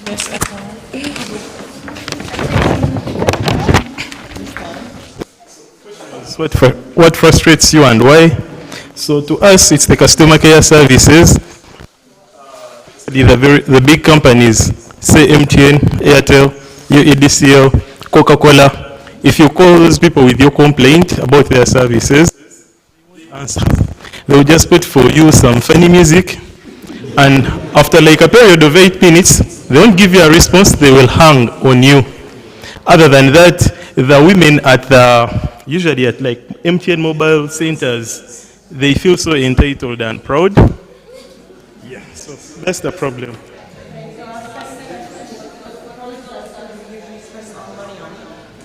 Here it is 100% mobile data and transport, so mobile data using phones or even computers of any kind, and also transport from the city to the university building. Question 3, what product or services don't meet your expectations and why? UEDCL, UEGCL, UETCL. This is the distribution, generation and transportation company for our electricity. Electricity will go off for weeks. You won't see a thing. And we are in a country like Uganda. Question 4. Then are there any product services during workday that we actually miss? Let me just say like food that is already mentioned on campus, and therefore I would say because there's a limited service that provides. So are there services we miss in Imbarara? Like the way our visitors have Uber in their countries. In Kampala there is safe border, safe cars, something we lack in Imbarara. Yes. And the last question, do you remember when you said the last time, and the last time we asked, so last year, and then why is offering why is no one offering 3D prints and services? And the reason for this is that the machines are just too expensive. People, companies, they aren't well versed, and just ignorance, plain ignorance. Thank you so much for your attention. Thank you. Thank you. Okay. You eat this, you what? We should thank it. We still have to thank you to my professor. Thank you, team. Can we give flowers to each other? Thank you for your presentations. Now, there was part of the presentation was you coming to stand here. Of course, you didn't get to hear that earlier. Standing here can be messy. Standing here can be nerve-wracking. So as we begin the journey of, because we're looking forward to Friday, and Friday is the pitch day. Standing here is part of the training. So whoever's been here, give flowers to yourselves. You know, standing here and then you blabber some words and everybody's looking at you. And then you're like, oh my God, did I say it right? So thank you so much for taking that courage. We're going to be doing that throughout the entire training because we prepare you for the pitch time, okay? All right, I don't know if you've seen something like this somewhere. Our Belgian students. HZK. That is one of big animals that we have in our country. In Uganda, we call it HZK. So that is the 50K notes. And in Uganda, you find people who say Mpa HZK, like they are looking for this animal here. They mean give me 50K. But it is a 50K challenge. I want us to get introduced to the 50K challenge because tomorrow we are going to the community. Like we mentioned earlier, we're going to spend there 5 hours. So every team, fortunately, we don't have to spend a lot of time reintroducing each other, telling each other about who you are, where you come from, your culture. Professor did that earlier. We are going to discuss. These are things we're going to be discussing. If we are to give you 50,000 tomorrow, where are you going to go? What are you going to do? How are you going to move from here to where you're going to go? What are you going to produce? Because tomorrow you're going to produce something. Okay? You're going to begin a business with 50 Ugandan shillings. Okay? We'll be giving you this money and then you are going to go to the community. Whatever you choose to do, we hope you don't make a loss. Now, we have never seen a group, we've never gotten a group that has ever made losses with this money. Okay? Because again, you're young, you're fun, you're energetic. You're going to start thinking through what you're going to offer tomorrow. Start thinking about it. There was a group at one moment that made a lot of money. Close to 700 Ugandan shillings in 5 hours. We gave them 50K and then they had to go and multiply it like so many times. That is like 15 times, and they brought back the money. Okay? I'm not going to tell you what they did. I'll tell you what they did tomorrow. I don't want to, give you some hints on what you should be doing. So now the next activity we are going to do is we are going to take, we should give it some 10 minutes, I think. Maybe in 10 to 20 minutes, we want you to start thinking around, if we are to give you this money, what will you do? Okay? And we want each of you to bring forth the ideas. But before that, we're going to take a moment. Attention, let's take a moment to vote our leaders, okay? So there are 4 leadership positions in every team. We want to see the chairperson. You are responsible for this team, okay? The chairperson, you're responsible for that team. Tomorrow, people will be like, okay, for me, let me first run to the hostels. We'll ask you, where is your team member? You're responsible for every member in your team, okay? Number 2, we need the secretary. The secretary, you must have a smartphone because you're going to take a video, you're going to take pictures, you're going to report. Make sure we get to see activities happening because the secretary is taking pictures every now and then. Make sure people are selling. If you're making whatever you're making, take a picture, take a video. We need to get every bit and piece of what is going to happen. You are our media in the community. Of course, we're going to move with Creative Campus in some places, but where Creative Campus is not, Secretary, we're going to be asking you for these photos and the little clips of the videos. The next position is for the treasurer. The treasurer, you are responsible for the money. Make sure the person you choose is trustworthy with the money. All right, I'm joking about that. I know all of us are very trustworthy, but this is what we are going to do, the treasurer. When the money is coming, you are responsible for, you're going to decide as a team, do we go back and we buy the same thing that we've been trading in, and then we go and do it again? There are some treasurers that after selling the first round, they get comfortable and they give me where's the money? How much? Have you made a little profit? Let's go back. We will not allow you to come back until it is full. So tomorrow morning, we're going to learn a little bit of financials. After that, we are going to have heavy breakfast. I've been seeing some of our plates, very little tiny food. We're going to the community. Yes, we need to move with water, but you will not come back until 4.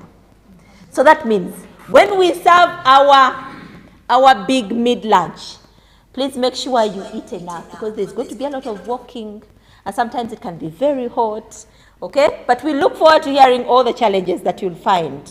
So the treasurer makes sure that nobody gets back until they have the money in their hands. Finally, we need a timekeeper. So every group is going to have that person who is responsible for making sure everybody is on time. Timekeeper, when we say 4, we mean by maybe 3:30, you are mobilizing everybody to get back, okay? Timekeeper, you need to make sure that everybody is ready to move with whatever they have. Your issue is to make sure everybody is arriving on time. Okay, I think that is about it. I request that we take some 20 minutes. Yes. Yeah. Another thing you have to do, as these subgroups, make your separate WhatsApp group for easy communication. Even throughout the night, you'll be talking about your business. So have your what? Your WhatsApp group, which is different from the other general WhatsApp group. Secretary? So let's give this activity maybe 2 minutes to do the voting. Let's vote each other, and the chairperson, please make sure you write the leadership of your team.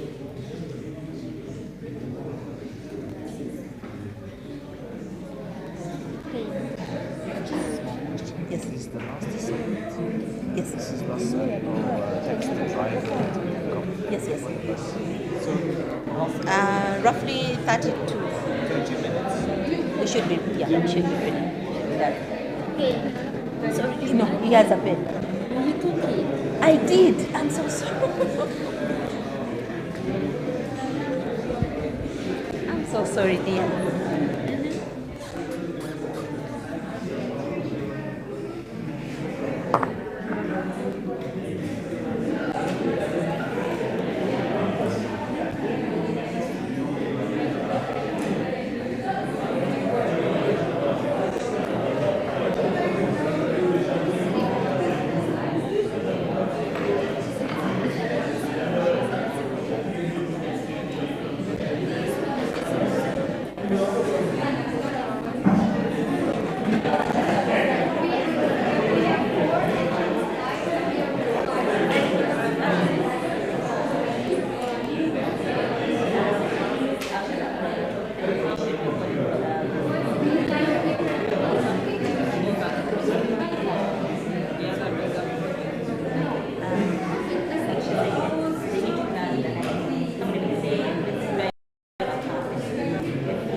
When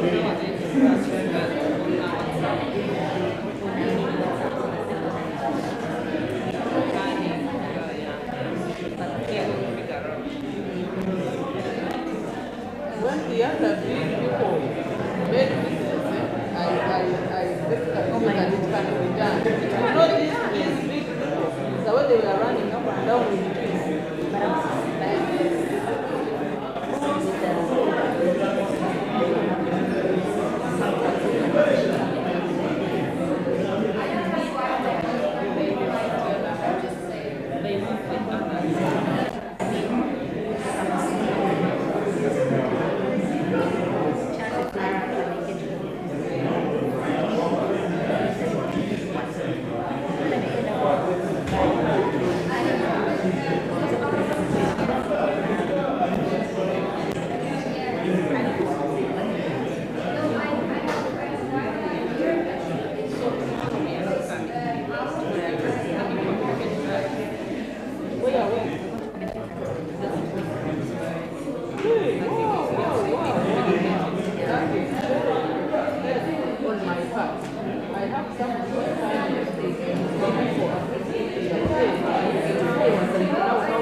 opportunity to get that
up and to come on.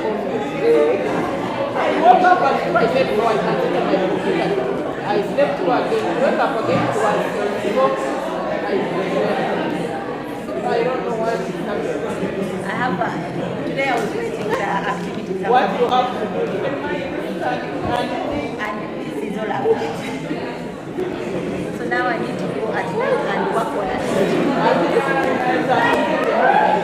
take them also when these kids are in the field, run away and hide.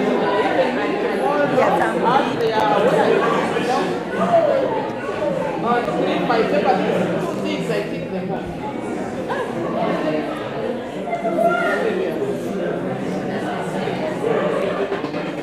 And when someone, like, you know, ask me, I do not have time to look at it.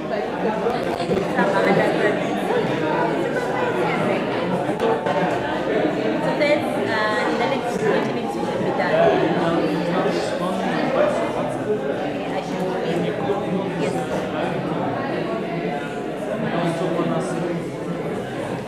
Manas, I don't know where Manas is. He told me he had a.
Will they have more time tomorrow morning to think about the 50K challenge, or do they leave immediately?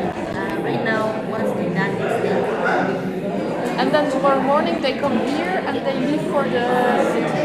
Tomorrow morning we're going to go to the city. That's where we're going to meet. And see the financials. Introduce them to the financials. Okay. How they're going to keep their books of account. Okay. The businesses. Yeah. And then they go to the Okay. But the idea should be more or less ready by tonight. Okay. It's not making.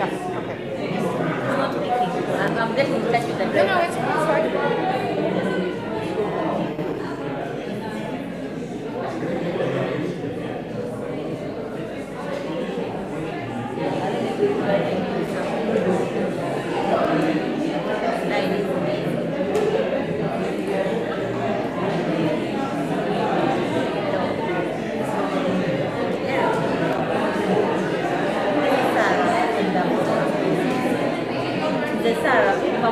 abana jangu banoni agapost mudakiika nsimanyi oba osobola okuva mudakiika meka wano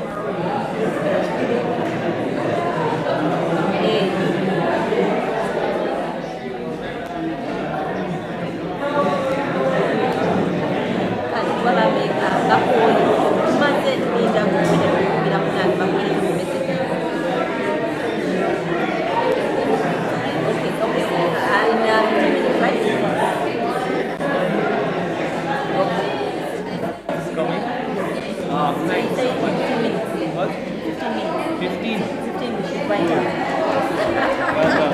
How wanna say for us? Let's go wanna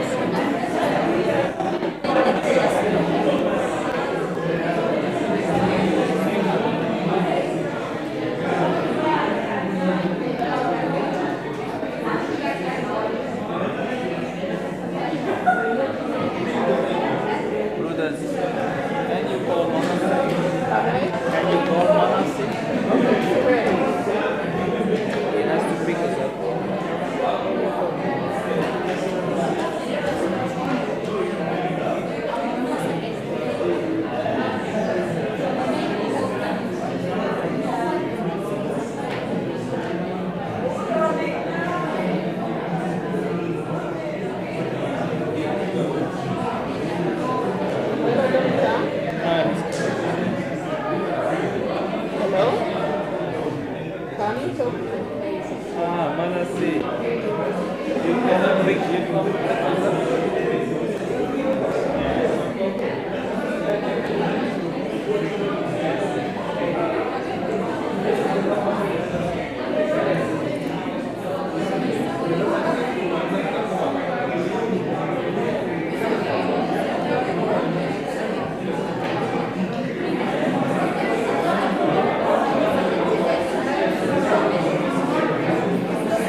you are as early as that.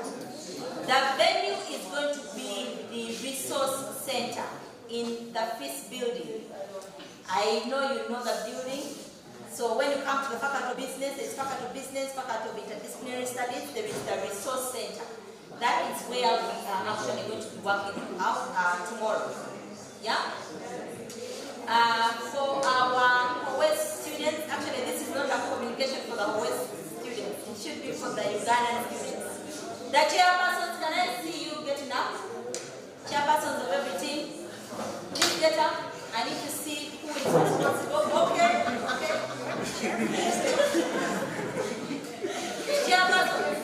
Chairpersons of every team. The chairwoman or chairman. Yes, you're the chairwoman. Now you have, she's in trouble because I wanted to get the chairperson to be responsible for our host students. Oh, yeah. When we are moving into the community, I think Professor talked about cultures. Our culture is the kind that when they see, we call it Muzungu, okay? Please, it's not personal when you see people saying Muzungu, but I want the chairpersons to at least be alert, okay? Because some individuals may want to catch. It's very rude in some cultures. Actually, in our culture, it's also very rude, okay? So please note, although some children, attention, this is not personal. Some, you may find some children on the way who would actually want to feel you. Okay? And it's not, how do I package the word? It is not personal, okay? They actually are either mesmerized and they just want to, they are wondering, how is this person different? Yeah? So the chairpersons, please make sure you are very close. Okay? Now, how about her? She's the chairperson. Please make sure you guide the boys, okay? They want to have children. All right, we agreed that we should be at the Faculty of Business, sorry, that building at exactly 8:30, okay? Otherwise, we are done. Secretaries of every team, I request that you have the mini WhatsApps so that you continue the conversation into the night. The OS students, the International Relations Officer wants to have a simple word with you.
We are going to sell.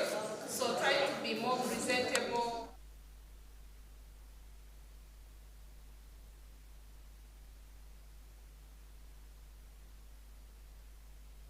With you, because you're going to walk, you're going to sell, you're going to speak to people. So appear the way you would want to appear before someone who is seeing it for the first time. You're not putting on suits, but at least try to be more presentable so that you can sell, people can give you a listening ear, and you sell as much as you can so that you make more money. Okay? Thank you so much, Rias. Thanks. I think the team is ready to move. Thank you, Sarah.